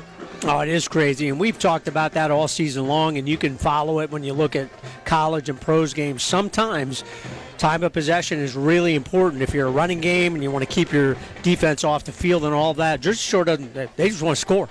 That's it. Score any way you can, and if you can do it quicker the better, because it just sets that other team on their heels, and Shamokin has been on their heels from the opening kickoff by Cooper Peacock almost for the touchdown. Set it all up. Fantastic first half. It's been a great first half. Again, second half will be underway here in about 11-12 minutes. 49-0 on scoreboard. Jersey Shore over Shamokin. In from Sunbury, out of town. We're going to pause for commercial. You're listening to Jersey Shore High School football on the Bear Country Sports Network. If you're 19 or older with certain underlying medical conditions such as asthma or diabetes, you can get vaccinated against pneumococcal pneumonia, a potentially serious bacterial lung disease that can disrupt your life for weeks. If you're 65 or older, it is also recommended you get vaccinated against pneumococcal pneumonia. No matter the season, talk to your doctor about vaccination today and learn more at lung.org/protectyourself. A message from the American Lung Association in collaboration with Pfizer. Furnished by the American Lung Association. B.A. Meixel is a local residential, commercial, and industrial electrical contractor. With over 10 years servicing north central Pennsylvania, B.A. Meixel has built relationships with home and business owners in Jersey Shore and beyond. Trust B.A. Meixel's trained electricians for all of your electrical needs. Take advantage of their industry-leading warranties. Call 570-398-7837 today to find out more. B.A. Meixel Electric, a proud supporter of Jersey Shore sports. This is Loyalty Lab Interview 6. Subject, grandmother's loyalty. Margie, what do you do when your grandson misbehaves? Angels don't misbehave. Here we study the most loyal, like you and... Oh, there goes the lamp. Shouldn't have put it there. Shell and the Fuel Rewards program has our members' backs, too. It's super easy to save on every gallon. Loyal, just like how you acted like that wasn't his fault. Someone should clean that up before he gets hurt. Yes! Loyal, just like that. 10 years of FR.com. Terms and conditions apply. This playoff game is sponsored by Mealy Manufacturing, makers of the Pennsylvania skill games you find everywhere. Powered by Pacematic and manufactured in Muncie, Mealy Manufacturing is the skill game industry leaders. Their games provide legal entertainment to players and the opportunity to use their skills and strategies to win every time. Vastly different than gambling or casino-style games, skill games require players to think and take action to win. Mealy Manufacturing, supporting the community, employing local workers, and supporting the Jersey Shore Bulldogs. 800-338-8401. Caring for customers with old school value. That's Ex-Agway in Jersey Shore. Community oriented. That's why they're sponsoring the Jersey Shore Bulldogs push for a state title. Ex-Agway has been providing home and ag products for over a generation. You need anything from weed to feed, we have it. Lawn and garden, pets, wild birds, or supplies for around the home or farm. You'll find what you need at Ex-Agway, open 8 till 5 weekdays till noon Saturday. 112 Harris Street, Jersey Shore, 570-398-2770 for Ex-Agway in Jersey Shore. Trust us in your time of need. Frederick B. Welker Funeral Home in Jersey Shore. We offer limitless options to celebrate lives and comfort loved ones in comfortable home-like surroundings. Personalized monuments and memorization. We want to support you during this difficult time. Count on us to help you plan a personal, lasting tribute to your loved one. Proud to be part of the community, supporting Jersey Shore sports. Frederick B. Welker Funeral Home, 125 North Main Street, Jersey Shore. 570-398-1225. Cutting Edge Country, WQBR, The Bear. Nate Carpenter, Doug Byerly back here midway through the second half. Wrap up. Shamokin's band's on the field, one of the bigger bands we've seen all year, and they sound fantastic. Doug, why don't you share some out-of-town scores and let us know what's going on around the area. Now we'll start with our score. Bulldogs, Jersey Shore 49, the Shamokin Indians nothing. So we'll go down through the whole schedule. So the District 4 Single A, they play tomorrow. So Northwest will be at Muncie at 7 p.m. South Williamsport will be at Canton also at 7 p.m. Game tonight in the AA quarterfinals. Mount Carmel up big on North Bend Mansfield. No surprise there, 33-6. Tornadoes looking to go 11-0. Southern Columbia all over Line Mountain in that AA bracket as well, 69-0. Troy, 28, Towanda 0. And then the other AA game, Hughesville 3, Bloomsburg 0 at the half. Hughesville, nice turnaround season for them. Montoursville in the AAA will play Athens tomorrow. In the AAA game tonight, Loyalsock 35, Lewisburg 7. The other AAA game will be tomorrow as well. Mifflinburg will host Warrior Run. And then the one of interest to all of us here, Selinsgrove 23, I believe, but we saw the update, Milton 0 in the third quarter. That's a little bit of a surprise in that they've been able to shut out Milton thus far tonight. And that's really the games we're paying attention to, Nate. Coach Sean Hale getting a couple. Meadville up big on Corey, 33-14. Aliquippa was up 35-0 on their opponent as well. Just trying to forecast. Again, can't look past tonight's game. Still have a half to go, but then the big District 4 final at the moment, Nate, looks like it's going to be a rematch against the Seals of Selinsgrove. Well, and right at it, we don't want to get ahead of ourselves, but you talk about Meadville Corey, that's the lower quarter of the bracket. So if the Dogs were able to get out of District 4 alive, they're going to go to Allentown, District 11. They're going to face the potential Allentown Central Catholic, Bethlehem Catholic matchup. Again, they're 1 and 2 seeds, doesn't mean they win it. Then from there, that winner would go out west, cross back over the state, out to District 10. Only 2 teams in District 10 represented by Meadville, number 1, and number 2. Corey, not sure where they're from. They would then battle it out with, I believe, District 8, 9, and 6. And there's only a couple of teams there that would then have to play for that potential trip to the Final Four. Well, and what's really exciting, and you know the Whippeal teams are the key there. In the West, it's going to be, you have 3 really good Whippeal teams, Aliquippa, McKeesport, and Central Valley, but I believe McKeesport's 5A. Pretty sure they are. I think Central Valley and Aliquippa are both 4A. I could be wrong. Well, here's where it is, and I thought so too. For a while, I thought Erie Cathedral Prep was 4A this year because they were listed there for a while. They're 5A. So Central Valley the other night at halftime was up on Aliquippa 24-14, lose the running back, doubles as a linebacker. Aliquippa comes back and wins that game. But yeah, Central Valley, Aliquippa, McKeesport, even Thomas Jefferson's a nail-biter this year, and you can't rule out West Allegheny. So there's some team. The Whipple beats itself up. But whoever they bring to the fight will have some dog left in it. Oh, no question about it. But you talked about it just a minute ago, Nate. Win the ball game tonight, you advance to your District 4 final, have a chance for your 5th consecutive District 4 4A title against what looks to be a rematch against Selinsgrove. And it will be a completely Selinsgrove team. Healthy, really have played well in the second half of the season. So that early 63-0 game, you can really put that aside completely. You'll see a different Seals team if they hang on to beat Milton on the road tonight in the first round game. For sure. We're going to go back to commercial. You're listening to Jersey Shore High School football on the Bear Country Sports Network. Let me guess. Unknown caller? You could reduce the number of unwanted calls and emails with online privacy protection. The latest innovation from Discover will help regularly remove your personal info, like your name and address, from 10 popular people search websites that could sell your data. And we'll do it for free. Activate in the Discover app. See terms and learn more at discover.com/online privacy protection. For a great time, make it Bald Bird's Brewing Company in Jersey Shore. Enjoy 24 different beers in the family-friendly tap room where pets are welcome too. And a full selection of local spirits, wines, and specialty cocktails. Don't miss our weekly family game night and trivia night. Bald Bird's Brewing Company offers event space for meetings, weddings, and private and semi-private party spaces. Open Wednesday through Sunday. Bald Bird's Brewing Company, Schaefer Lane, Jersey Shore. Online at baldbirdsbrewing.com. It seems like there's an automotive parts store on every corner, and they all probably have the part or product you need.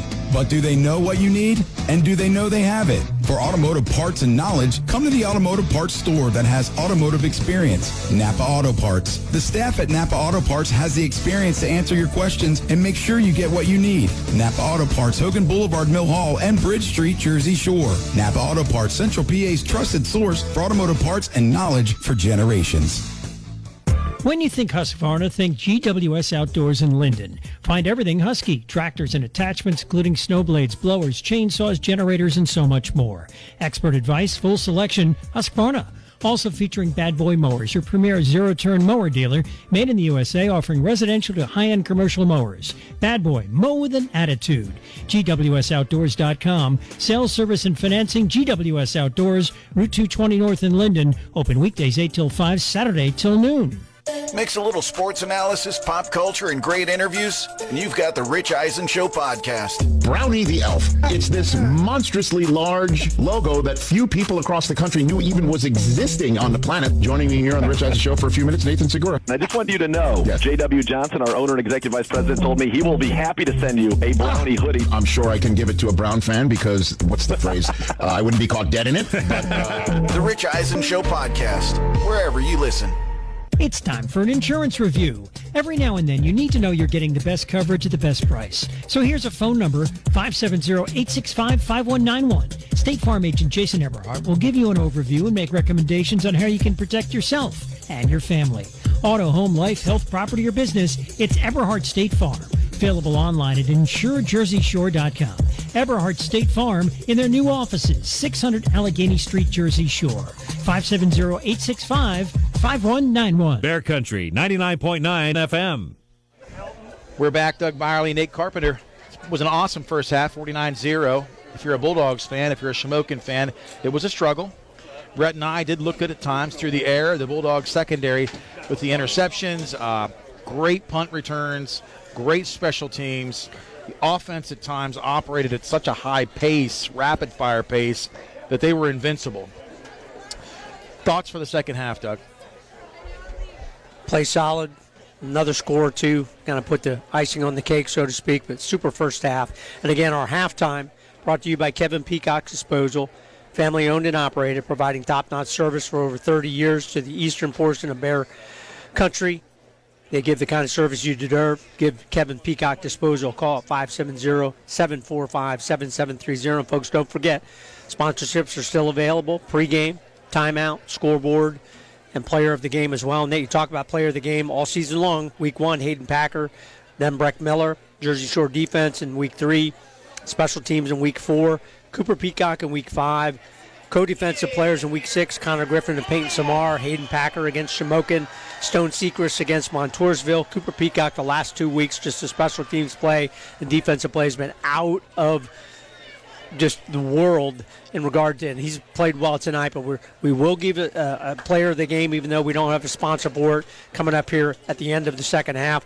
Nate, you just want to stay healthy, have everybody come out, play hard for a series or two, and then sprinkle in everybody and go from there. Listen, we're going to take our last break at the halftime. You're listening to High School Sports on the Bear Country Sports Network. When you work in the kitchen, what you cook often ends up on your clothes. I used to add a little extra bargain detergent on all my stains. But then I realized, is it really a bargain if I have to use more? Now I use Tide Simply, One cap is all you need to deal with tough stains and odors. Best of all, it works on a line cook's budget, too. And just like this line cook, Tide Simply gets the job done. Table 10 up. Tide Simply. Tough on stains, easy on your wallet. When you look for a real estate agent, you want someone tied to the area, a professional with a great reputation who has a long list of satisfied customers. That's the perfect description of Bob Boob, the real estate guy, who's aided over 3,500 families in the last 30 years. Find Bob's full-service agency, 301 Allegheny Street, downtown Jersey Shore. Bob and his associates at Century 21 First Choice Realty, just a phone call away. 570-398-0690. 570-398-0690. Proud supporter of Jersey Shore Sports. Hi, I'm Nancy. I have been driving a school bus for over 40 years for Susquehanna Transit. What job do you have that you can take your children to school and bring them home from school safely? You also have your summers off, your holidays off, and it's a family-oriented company. If you can drive a car, you can drive a school bus. 570-753-5125. Call them for a great job. Thank you. Kick off the holiday season at Country Berry Shack in Jersey Shore. It's our 25th anniversary open house. Lyra has everything for Christmas. Trees, ornaments, tinsel, and glitter, plus unique gift items you can't find anywhere else. Drawings and giveaways, food and wassail sampling. See 5 rooms full of every December possibility. It's another world. Country Berry Shack's 25th anniversary open house. Friday 10 till 5, Saturday 9 till 4, Sunday 11 till 4, 521 Allegheny Street, Jersey Shore. Did you hear about Taco Bell's apology? Yeah, they apologized for going too far with their breakfast. Like the naked egg taco and chicken biscuit nachos? It was too much. All you need in the morning is tasty, simple food. Like the breakfast crunch wrap. Fluffy eggs, melty cheese, sausage, crispy hash browns, wrapped in a warm tortilla. Or, as some call it, a breakfast crunch thing. Grab one today, only at Taco Bell. At participating U.S. Taco Bell stores during breakfast hours only until 11 a.m. while supplies last. Contact local store for hours and participation, which vary. Call 570-753-5722. TLC Fuels, a family-owned business since 1998, serving residential, farm, and commercial customers from their Jersey Shore location just off of Route 220 at the Pine Creek exit. Fuel oil, diesel, and gasoline, hard coal. TLC Fuels, dedicated to providing friendly, satisfying service to all other customers. TLC Fuels, proud to be a supporter of the Jersey Shore Bulldogs. 570-753-5722. WQBR 99.9 FM. Start of the second half. Giving another shout out to Nick Severini, keeping us in between the lines tonight, in the fairways, so to speak. This broadcast is always so much better with the right people at the right place and right time. Shout out to our Bear Country family back at the station, Dave and Karen and Vince and all those who are part of our team. Breck Miller's going to kick off. Jersey Shore did receive the first half. Shamokin coming out second half, looking to return this opening kickoff. The Dogs up 49-0. Breck Miller's kick is up. The kick is angled to the left pylon, nearly out of bounds, and it does. The flag comes up at about the 1. Wow, right at the pylon. Thought that was going to sneak in. Definitely a directional kick. And Nate, you mentioned the Bear Country family. They will also be broadcasting the LHU Shippensburg college football game tomorrow in PSAC action at LHU Heber Jack Stadium at 1 p.m. Steve Williams on the call, so tune in and see if the Bald Eagles can pick up their second win of the season. College football action here locally. They've got a couple weeks to go before their season ends. So Brady Jordan not starting on defense the second half. Sweely will play the corner along with number 23, Dathan Tyson. At safeties, Elijah Jordan, Cooper Peacock. The original line minus number 36 in at defensive end is Max Engel. In the gun, make that under center. Brett and I, they're going to come back out. Twins left. Single eye formation with the big man, number 52. 240-pound fullback Blake Hockenbrock leading the way for Knowledge Artist Jones. Snaps back, hands off to the second back. That's Artist Jones. Gets a burst. Hayden Packer makes the tackle. But give them credit. They had a big hole up front. So they did some discussion at halftime. His second best rush of the ball game. Knowledge Artist Jones over 1,000 yards on the season. Keep in mind this second half is in mercy rule, so running time, unless there's an injury or a touchdown or a score of some kind, they'll stop for those breaks in play. Under center again. This is 2nd and 1. 2nd and very short. I formation, twins left. 9 hands off to the fullback. That's 52. But he is stoned. Tries to move forward. I don't believe he got it, Doug. We'll see if they give him the chain very close here, right down in front of us. Stone Seacrest, great hit there from the linebacker position and alongside Hayden Packer to start the third quarter. And Stone Seacrest, super player, Nate, guy that doesn't get a lot of recognition, but he's as good as Jersey Shore has on the defensive side of the football. Motions the chain crew forward, the line judge. 1st and 10 on their own 45. Nye under center, singles left and right. I formation. Go to the hard count. No jump. Hands off immediately. Second back. Knowledge, Artis Jones. And that delay, the hard count, the offensive line did not fire out on that one. Yep, they hesitated, and the defensive players were ready to go slicing through their little extracurricular activity there between one of the Shamokin players and Stone Seacrest. Stone comes up and said, hey, I just held on to him until I got him on the ground. No penalty on that play, no harm, no foul. 2nd and long here for the Indians. So the Bulldogs making some substitutions. Andrus still in at right defensive end. Nye facing a 2nd and 10 on their own 45. Under center, single backfield in the I formation. Looks at the flats immediately. Nice pitch and catch. Forced out of bounds. Good pursuit. How does Rooney get outside that quick? Well, they pay attention, Nate. There's a guy coming from your nose guard position, never gives up on the play, sees that there's a completion and hustles out there to get in on the tackle with Ashton Sweely, and Ashton gives him a slap on that saying, hey, thanks. He would have gotten away from me to pick up a first down. So nice pickup. It still brings up 3rd and short. They've got Rooney. He really got in shape. We talked about that at the beginning of the year. Got in shape. More muscle, less fat this year, just well-conditioned. But he plays the nose and got clear out to make that tackle. To hold them from getting a first down. 3rd and 2 inside Bulldog territory, 47. Nye under center. I formation goes to Knowledge, Artis Jones in the backfield. Makes the man miss. Gets north and south. Very patient run that time. You can tell why he's a good running back, over 1,000 yards on the season. If he has a chance to make a move in the backfield, does exactly that. Makes a move, finds the lane up. Nice pickup. So Shamokin, a couple consecutive first downs on this drive, exactly what you want to do. Nothing flashy. Get a score on the board is what you Shamokin. Kind of shrink the deficit a little bit, get a little positiveness here in quarter number 3. Well, and honestly, the biggest difference there is Blake Hockenbrock coming in at fullback and able to get some initial blocking on the linebacking crew of Jersey Shore. They've been in the eye this whole second half. Nye under center, single receivers left and right. 1st and 10. Snaps back. Knowledge, Artis Jones again up the middle. Gets it nearly a strip and pick.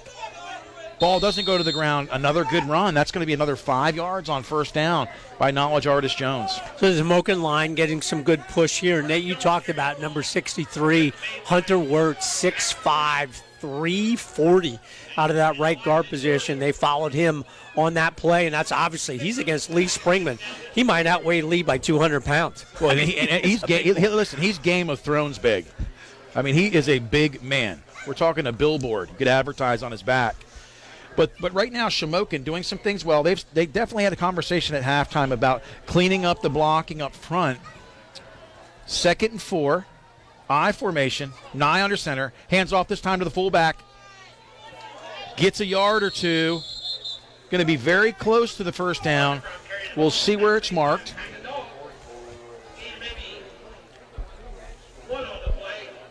Hockenbrock on that carry.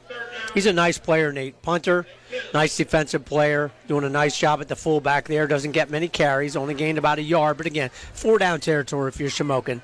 You're down 49-0. You're in your opponent's territory right at the 30-yard line. You're going to try and punch this one in. Get a score on the board here in quarter number 3. And Hockenbrock, only a sophomore. So Knowledge, Artis Jones, the tailback, Hockenbrock, the fullback. On this 3rd and 1, they go to the hard count.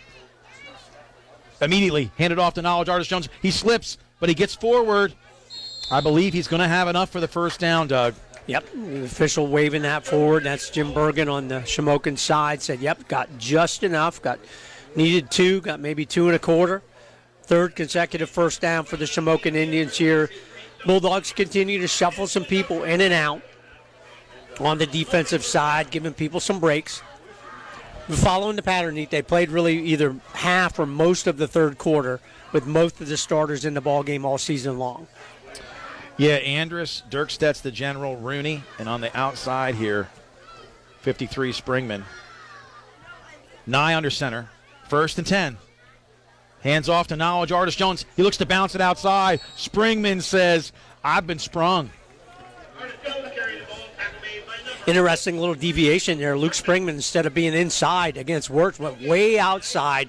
He came inside, but kind of get away from that big guy, saying, hey, I need to be free to see what's going on, and then come in and make a real nice play, tackle for a loss. Can you imagine, though?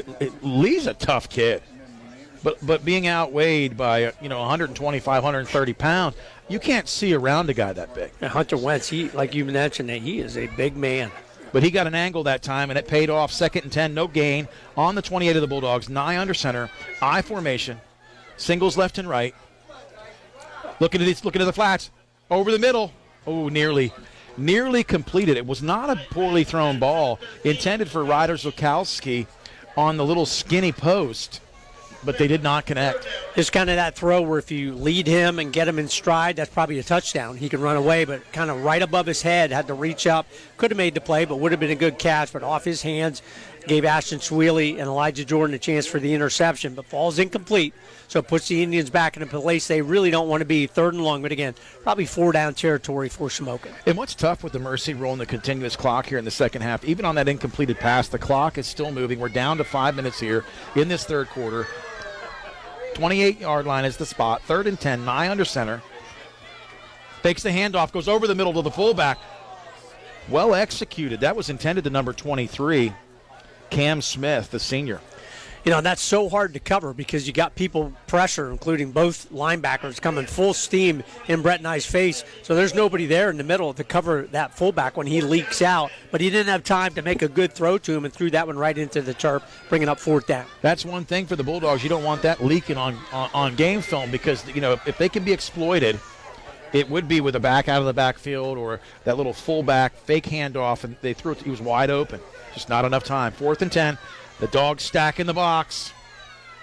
Nye under center. He's going to look to the air immediately. He's going to go to Zukowski. Deep. Ball's up. Good position. Caught by Zukowski. And listen, defending on that play was Ashton Swaley, and Zukowski just had some inches on him. And a good throw by Brett Nye. Gave it to the place where Zukowski's the only one at 6'4" to go up and get it. Swaley had good field position, but you have to time that jump perfectly to get up and contest it. He didn't. Zukowski goes up, high points it for the touchdown. So Shamokin, they convert on their first drive of the third quarter, get themselves on the board. So 4 minutes and 11 seconds. Shamokin Indians just put that on the board. An excellent pitch and catch from Nye, who just went up top. No play action. Got rid of it early to Zukowski, who was split out wide here to the right. So the first score of the night for Shamokin. They're not going to lay down. We'll see whether they go for 2 or 1 here, Doug. I don't think at this point it really matters. It's a matter of executing it and getting as many points as you can get. They're going to be lined up in the same formation. They have not vacated the second half. I formation. Knowledge Artist Jones, left to right motion. Nye under center. He's going to roll right. He's got some blocking. He's throwing back across the middle. Intended for Zukowski, but overthrown and out of the end zone. Really good recognition there by the Bulldogs. He was one-on-one with Ashton Swaley, kind of looking for a slant. You can't guard that. But then Elijah Jordan saw that, came over, sat right inside where he wanted to throw the football. Then the pressure forced him, the quarterback, to throw that over the middle, hoping Zukowski can break free. So good reaction there by the Bulldog defense on the 2-point conversion. But they give up the touchdown. 4:11 to go, 49-6, Jersey Shore. So the Dogs are going to receive this kickoff. Again, 4 minutes, 11 seconds. They're up 49-6. Shamokin does knock on the door and score. But they go to Zukowski through the air. Nice pitch and catch from Nye to him. The Dogs, though, they're not going to lay down. Looking to get something going here in the second half, and we'll see if they come out with Loomis or Hale or decide to give the first teamers a couple of reps. Again, at this point in the season, it's a matter of getting some guys playing time and keeping the team healthy. So instead of pencil, it'll be Blake Hockenbrock kicking off. Watch the onside. Nope, he kicks it deep. It's short. It's to Peacock. Peacock up the middle. Just quick. Oh, Mylana. All the way out to the 50-yard line. And you said it, Doug. If he gets daylight and he sees it, he's going to hit that fifth gear as quick as he can and not waste time going east and west. Really nice job on the return. You talked about it, Nate, averaging, punt returns or kick returns in general, 21 point some yards. He's just super. He just turns on that speed, and that first offensive unit is going to come out and get a series here in quarter number 3. Surprisingly, Brady Jordan in under center. Hayden Packer, the fullback. Looks like Elijah Jordan at tailback. And if he'd turned to me, I'd confirm that. Left to right goes Connor Griffin. Quick pitch is to Elijah Jordan. Gets a block from Packard. It out across the 50, down to the 46-yard line. We'll see where they spot this. The difference there with Elijah getting a lead block was impressive. Good block by Packard. Under center. Fakes the pitch. It's the counter Trey. This has worked all year. Out to the outside, Hayden Packard. Down the sideline. He has breakaway speed. He stiff arms a man down inside the 5 to the 2-yard line. No flags on that play. That counter, they haven't run that much tonight. And when they did, you can have a hat on a hat, but if you miss, it's usually off to the races. Super effective. You have to give credit to Zolkowski coming all the way from the other side of the field, chasing down Hayden Packer. Under center, Jordan hands immediately to Packard up the middle. Crosses the goal line. Touchdown, Bulldogs. Hayden Packer, 3 yards on that rush, just straight up the middle. Great push, led by Jared Palski, Dirk Stetz, Lee Springman, Zach Rooney. Super job there by the first team offense to put another score on the board, answer the Shamokin Indians. And Nate, that's what you're really looking to do. Hey, we can run the football. We don't have to do it fast if we don't have to, although that was pretty quick because he had the big run by Hayden Packer. Yeah, it didn't seem fast, Doug. Hold us down. Kick us up. Kick us good. Didn't seem fast, but it was still under a minute. It's just crazy. But, when you take that Cooper Peacock return from the kickoff, the kick is short. Hockenbrock's kick is short. Peacock says, I'll take it. And it wasn't, no hesitation. Back out across the 50-yard line. 1 or 2 plays later, and it's touchdown. The offense has been spectacular all season long, and really that running game has led the way. They went into last week, Nate, with over 3,000 yards rushing, over 500 points. And again, pointed out by Doc Massey of the Sun-Gazette, they were the first team in District 4 that had scored over 500 points before the final game of the regular season in the history of their record. So really, really impressive. They extend the lead, 56-6. Still 3:15 left here in the third quarter.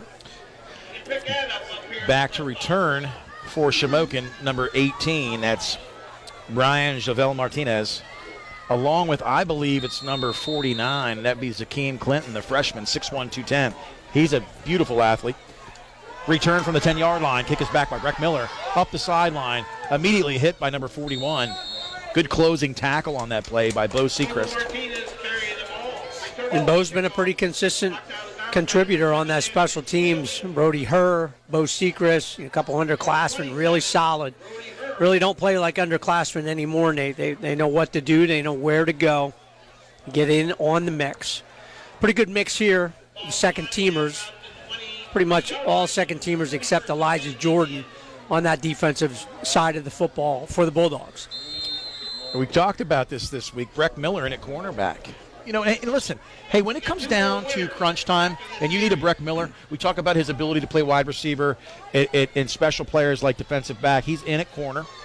Brett and I, starting on his own 23, 1st and 10. 2:51 to go here in the third quarter. Under center, same I formation. Knowledge Artist Jones gets the handoff, but he's tackled by a host of that interior 5, too, including Peyton Samar getting in there. Peyton Samar, Max Angle. And what's so easy to forget, Nate, Elijah Jordan's in there. Elijah Jordan's only a sophomore.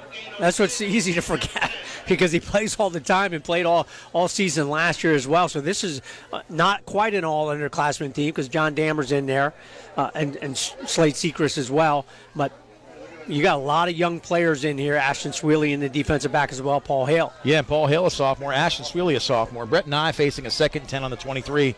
Under center, I formation, twins left. Snap is back, nearly bobbled. Nye says, I'll take the quarterback keep for a couple.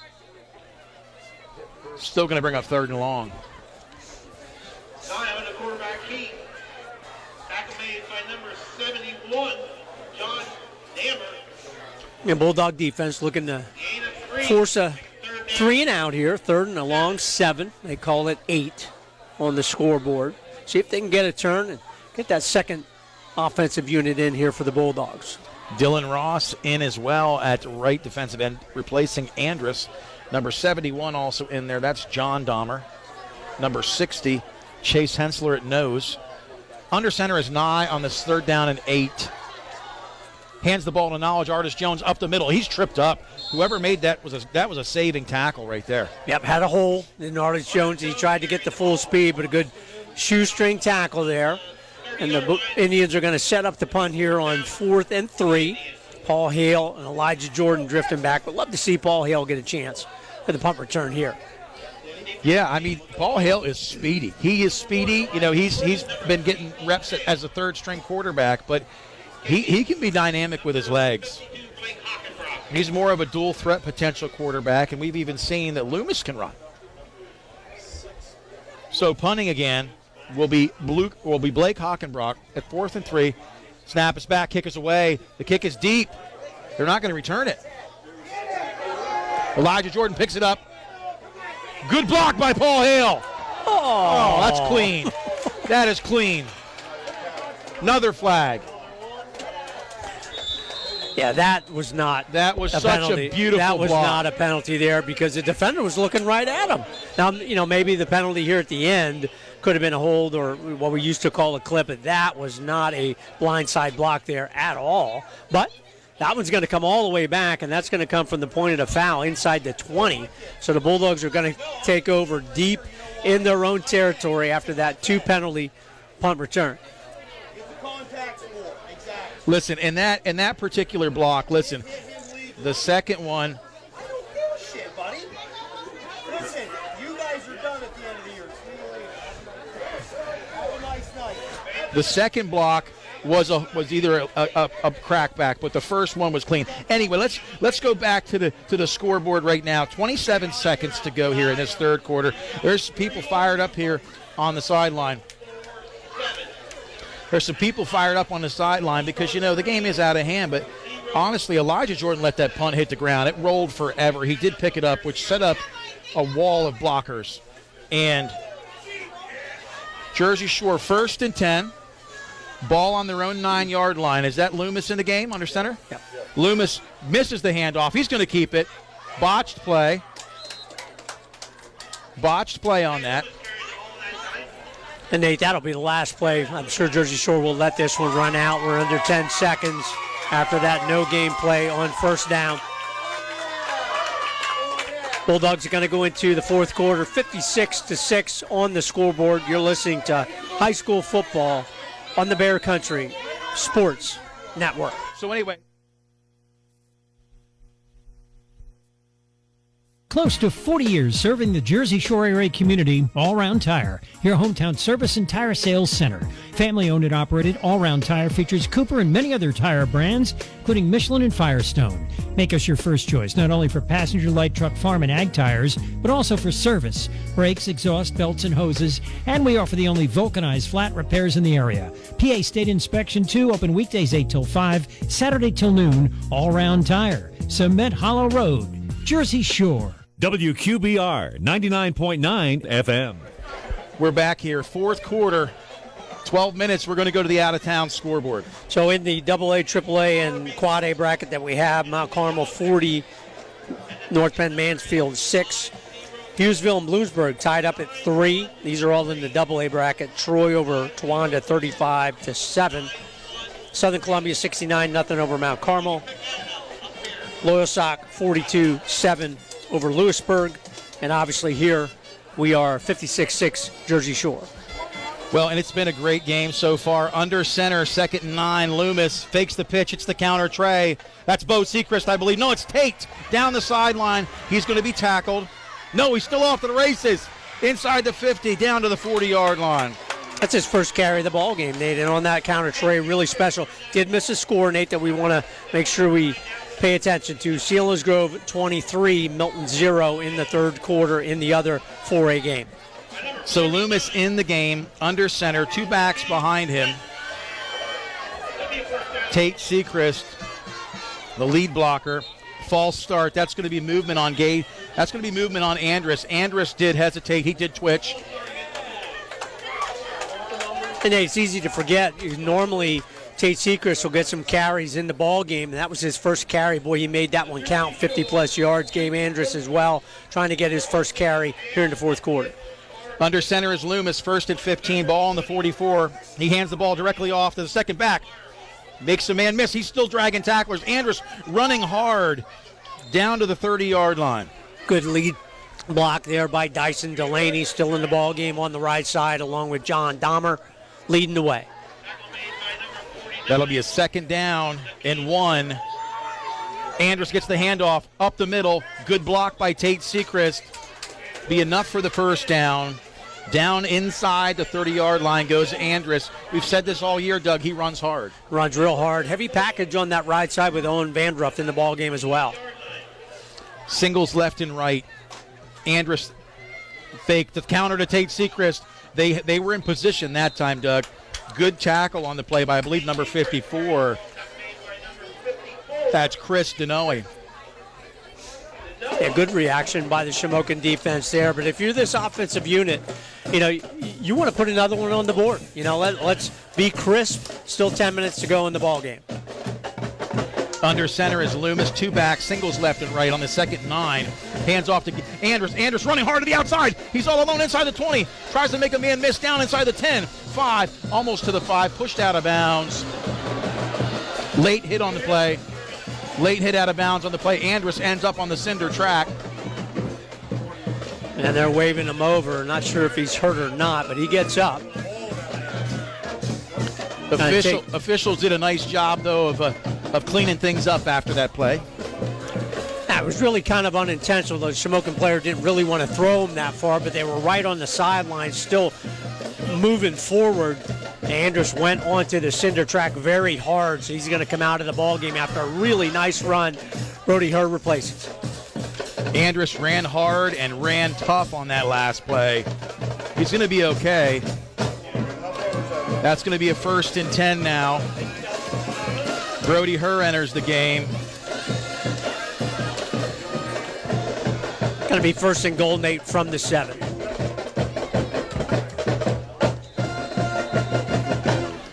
First and goal from the 4, actually. They're inside the 5. Quick pitch to the left. Brody Herr tries to get outside. Gets a good block. Out on the outside. Inside the 5. Lowers the shoulder and into the end zone. Nate, that's a nice play because the defender was right there and you had a really solid block from the outside and took the time to not make that a crash back block as well. And then Brody Herr contested at the 1-yard line, says, hey, I'm going into the end zone hard, lowers the shoulder for the touchdown. So at the 9:43 mark, the Bulldogs add to their lead, 62-6, trying to add the extra point. Snap is back, kick is up. Breck Miller's leg, the kick is good. Beautiful kick off the foot of Breck Miller with 9:43 to go here in the fourth quarter. That makes it 63-6. Bulldogs. Great drive, but with the Loomis brigade there that last series. Really sharp, great run by Tate Sechrist to get it all underway, but really nice run by Gabe Andrus, so hopefully he's all right. They were walked off on his own and went into the cinder track hard, so maybe some scrapes and abrasions there, but hopefully that'll be his last play of the ball game. He'll be able to rest up and get ready, Nate, for what looks like another rematch against the Selinsgrove Seals. Are up 23-0 probably in the fourth quarter of that ball game.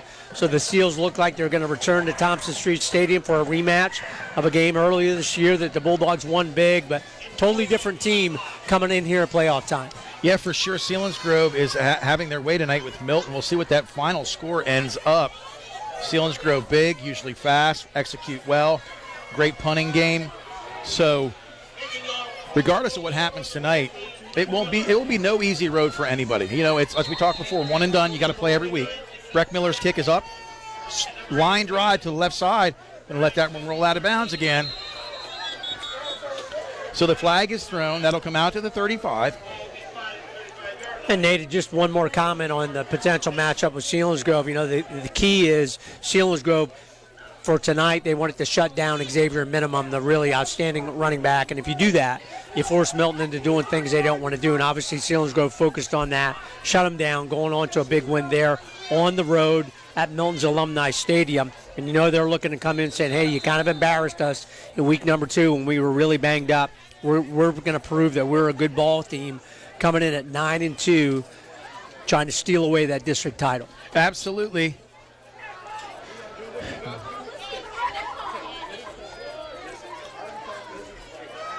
Brett Nye under center, 2 backs behind him.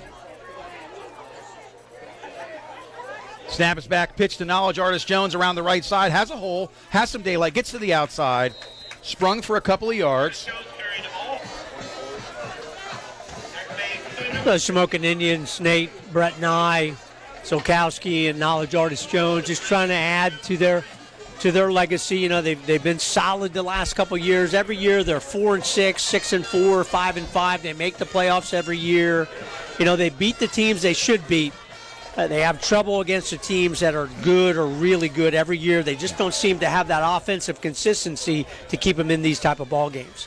You're exactly right. Nye under center again here, 2nd and 5, ball on the 40-yard line. I formation, singles left and right. The Dogs still in the 5-2. Hand off to Knowledge Artist Jones, springs it to the outside with a little bounce in his step. Good tackle on that play by number 46. Dylan Ross says, not on my watch. Very nice tackle, one-on-one there, Dylan Ross.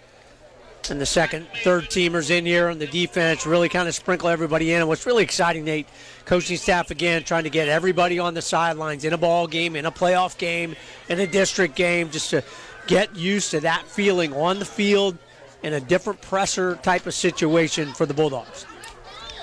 3rd down and 4. Shamokin does not want this drive to end on their own 41-yard line. The I formation has worked. Singles left and right, Nye under center. Goes directly up top, deep over Sweely, wide open. Number 13, I take that back. That's not Sweely, that's number 24 on the play.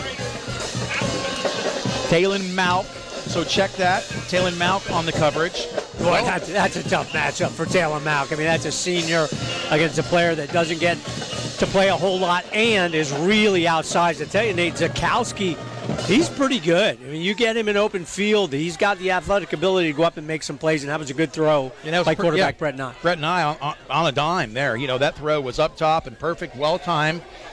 It's one of those passes where he gets 2 to 3 steps back and just gets rid of it because he knows he's going to get pressure. 1st and 10 on the 27 of the Bulldogs. Nye takes the snap. Play is blown dead. Looks like the Shamokin coaching staff called the timeout because the play clock was getting ready to run out. So we are at 63-6, 6:57 to go here in the ball game. So the Bulldogs are going to win first round of the playoff game. Shamokin Indians season going to come to an end at 5-6. But again, somewhat successful for them in that they make the playoffs one more time, had a couple good wins throughout the year. But they'll be disappointed on the ride home back to Northumberland County and the Anthracite region. And the Bulldogs are going to continue on to week number 2, probably against the Selinsgrove Seals right here in Thompson Street Stadium for the District 4 4A Championship. It's been an excellent night. Lots of action, District 4, all around the region for the next couple of weeks before the state playoffs start. And just a quick update, Nate. Selinsgrove extends their lead over Milton 30-0. Brett Nye under center. Goes to look deep. Throws it ball deep. Well covered. 81-23. That'd be Canellis along with Carson Watkins defending that play well. Really nice coverage there.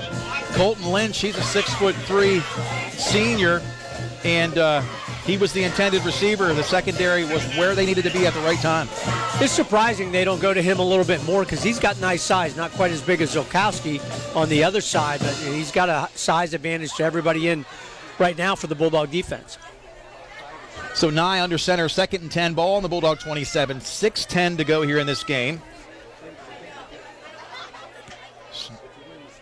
Snap is back, hands off to Knowledge Artist Jones over the left side. He breaks through, missed tackles. He's going to take this one to the house, to the 5, touchdown. And that's where wrapping up as athletic as Knowledge Artist Jones. He has 1,000 yards rushing on the season for a reason. 27 yards, very nice run and cut there by Knowledge Artist Jones to get into the end zone, give Shamokin their 12th point of the ball game. And it doesn't look like they kick at all because they're coming over, they're getting the play, they'll go for 2 again. It's amazing. You know, a lot of teams don't do that. They don't fool around with the kicker. But man, you would think Hockenbrock, the way he kicks kickoffs, or Pencil would be able to kick it through on the PAT. And not only that, you know, when you look at the success that Jersey Shore's had and the dynamic nature, and again, Breck Miller is hard to reproduce or replace, but those points are crucial. It's much tougher to get 2 than it is to get 1. They're going to come out in the same formation on this extra point attempt. Nye under center. Goes to the air. Defended well by Canellis. Nick Canellis is his father. And I want to give a shout out to Dad and son. So right there, that 2-point conversion, what could be 14 for them is now still 12.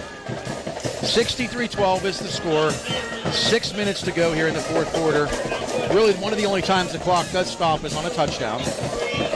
Yep, so the clock pauses and our kickoff coming up as they have all season long, and we greatly appreciate it. Brought to you by Joe's Equipment, offering steel sales, service, and parts. Cement Drive, Jersey Shore, off of Route 220.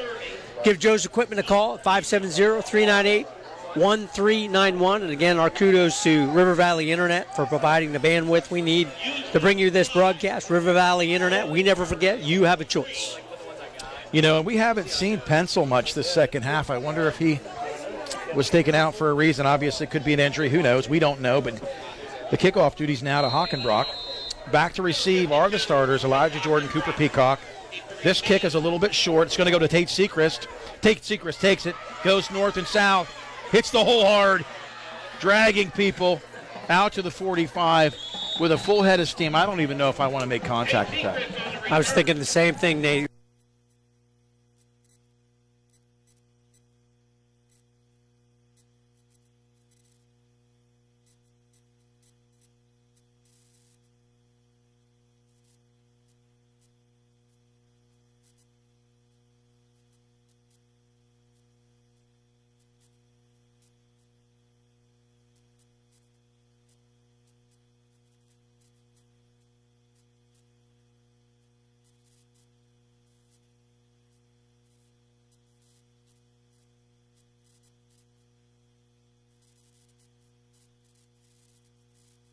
Christinella, he is a big man out there. We've talked about it. Some really nice players to know at 6'6", about 250.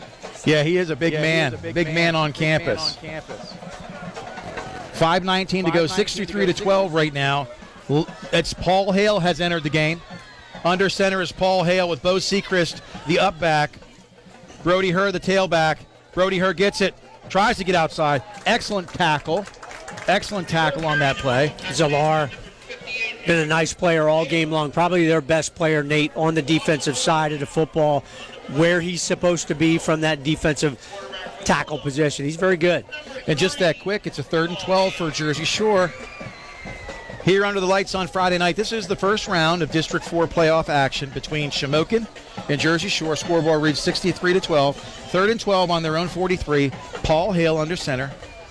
2 backs, right to left goes Watkins. Fakes the handoff. Paul Hale tries to get outside. He is going to get outside. He trips up. Trips up just tripped up enough. So that's going to bring up 4th down. The Bulldogs will be punting. And, you know, Nate, something that we failed to mention, the field here, the weather's been great all season long, really very little rain. The field here in week number 11 is fantastic. Full turf, probably the first time since I've been calling games here at Thompson Street Stadium, in really good condition. Yeah, no need to paint the green on tonight. Palski, not only on the extra points, but has really done a nice job this year on the punts with the long snapping. Cooper Peacock back to punt this one, 4th and 20. Back to return for Shamokin.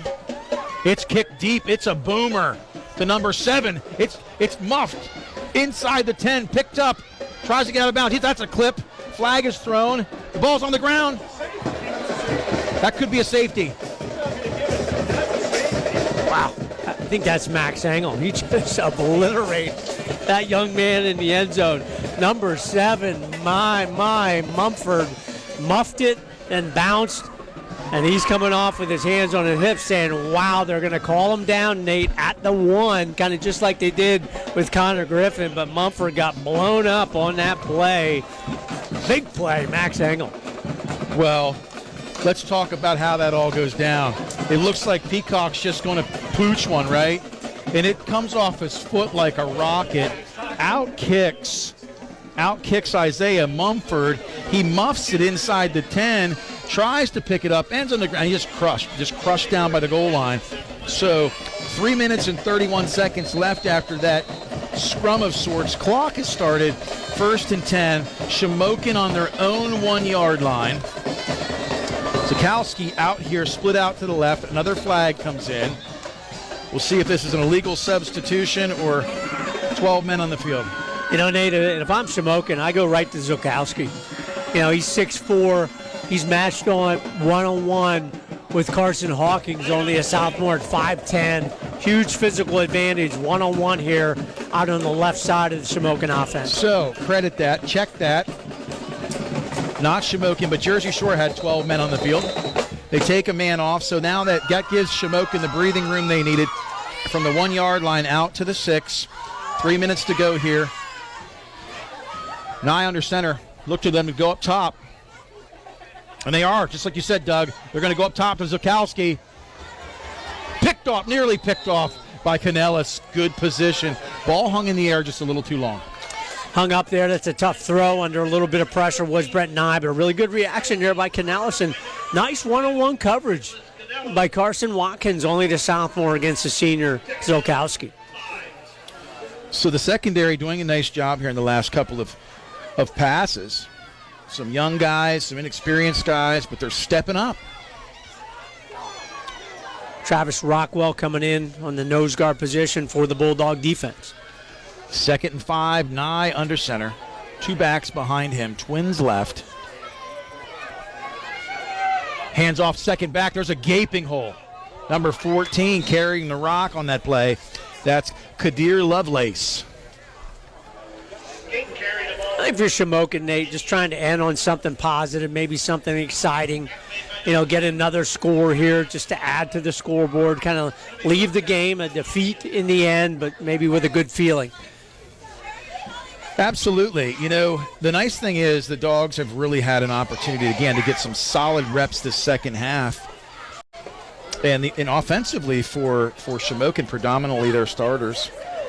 1st and 10 on the 11. Nye under center. 2 backs behind him. Goes immediately to the flats. That's the number 3. Makes a man miss. But nice tackle by, is that 85? Evan Snyder. One-on-one in the free. Really solid tackle. I mean, that was incredible. Evan Snyder just took down Colton Lynch, the starting wide receiver, 6'3". And he just said, hey, they taught me how to tackle form-wise in practice, and I did it. And Nate, you talked about it. I mean, these are second and third teamers, freshmen, sophomores in against the starting unit for Shamokin. And they're doing a very nice job. 1 minute left here in this fourth quarter. Nye under center. 2 backs behind him. Singles left and right. Maybe one more crack through the air. We'll see. 2nd and 7. Immediately thrown to the flats. That's number 3. That time Carson Watkins misses the tackle. Down the sideline. Breaking away, but tackled out of bounds. Canellis comes in to do mop-up duty. Tough play. That time Watkins was in good position. Just didn't have enough time to have quite the angle to get there. Shamokin will have to hurry to the line. 30 seconds to go. Clock running to get one more play, and they will get it off. I think they go down the field either to Zakowski or the wide receiver again, try and make a big play for a score. They may get, it looks like they might get one more off. 16 seconds to go. 1st and 10 on the 34. Nye under center with 10. 8. 6. Snap is back. Quick pitch left to number 34. Gets to the outside. He's quick. Pushed out of bounds. They try to hold him up. That's number 34 on the carry to end the game. That's Jace Gink. Nice carry for Shamokin. So that's a wrap, Doug. We'll be back after this. 63-12 is the final here at Thompson Street. Week 11, the first week of the playoffs. You've been listening to Jersey Shore High School football on the Bear Country Sports Network. Open wide. Let me see that smile. There's a back-to-school braces boom at Doc Kelly's office. Can you hold on for a sec? Can someone bring me more brackets? She needs to realign her staffing plan with more registered dental assistants. Can you reorder the rubber bands in red? Indeed can help her hire great people fast. I need Indeed. Indeed you do. We instantly connect you with quality candidates whose resumes on Indeed match your job description. Visit Indeed.com/credit and get $75 towards your first sponsored job. Terms and conditions apply. On your way from here to there, visit the Oval Country Store for snacks, ice cream, Sunoco gas, and terrific sandwiches made while you wait. Located in the beautiful Nippenose Valley. Oval Country Store, 237 Middle Road, Oval. 570-745-7777. 745-7777 for the Oval Country Store in Oval. Proud supporters of the Jersey Shore Bulldogs. At Penton Automotive, they are ready to serve you. They take pride in their full-service vehicle repair shop. They'll fix everything from complex car repairs on all makes and models to simple automotive services like an oil change or tire rotations and alignments. Open Monday through Friday and Saturdays by appointment. Visit their Facebook page for more information. Penton Automotive Auto Repair, 579 Old Route 220 in Jersey Shore. Call today, 570-398-5555. Fred Ham Incorporated has proudly served Lycoming and Clinton counties with residential and commercial trash removal since 1968. Family-owned company that cares about the environment and their customers. They provide extensive trash removal and recycling options, including bags, cans, dumpsters, even small and large roll-offs. They have a fleet of trucks for reliable pickup and convenient online bill pay. Call Fred Ham Incorporated today at 570-398-1814. Fall is in the air, and that means fall grilling, tailgate parties, and so much more. Now is the perfect time to stock up on all this incredible flavor and take advantage of 50% off site-wide by shopping Omaha Steaks Friends and Family Sale. Go to omahasteaks.com and use promo code SIZZLE at checkout to get $30 off your order. Visit omahasteaks.com, promo code SIZZLE at checkout. Minimum order may be required. Want to sell a house? Want to buy a house? Then call the Dave Winkleman team at Anchor Realty in Lock Haven. Dave's a graduate of Jersey Shore High School. He and his wife Jan live in South Avis, the parents of 7 children. So you know the Dave Winkleman team is motivated to market your home and find you a new one. 570-858-0777. Ask Dave how he can guarantee your home will sell within 90 days. The Dave Winkleman team at Anchor Realty, 57 Belfont Avenue in Lock Haven, ready to serve you. 570-858-0777. The Bear 99.9 FM. Nate Carpenter, Doug Byerly to wrap up this game. It's been a great night here at Thompson Street. We talked about players of the game. Before we go to player of the game tonight, why don't you give us the time of possession plays, and we'll go to player of the game. Again, kudos to Coach Chris Davis and Jim Carpenter for providing stats and all of that. Throughout the ball game, in the second half, Shamokin 25 plays, 18-25 time of possession. Jersey Shore 12 plays, 5:35, added a score to the tally. The final tally, Jersey Shore 63, Shamokin 12. So the Indian season ends at 5-6. Bulldog season continues at a perfect 11-0, and the opponent next week in the District 4 final again will be the Selinsgrove Seals. They were up 30-0 over Milton. Player of the game, Nate. Took 11 weeks. Certainly could have got one earlier in the season, but some other players just stepped up really, really big.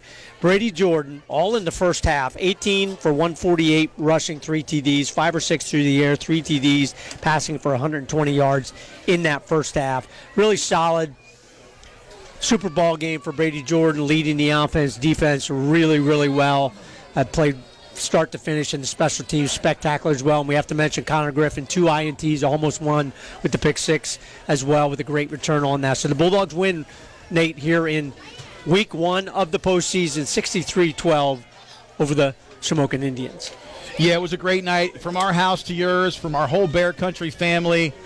You know, it's always a privilege when you work with incredible people at the right people, the right place, the right time. Another big win for the Bulldogs tonight. They can hopefully keep it rolling here for District 4. We'll be back here next Friday night.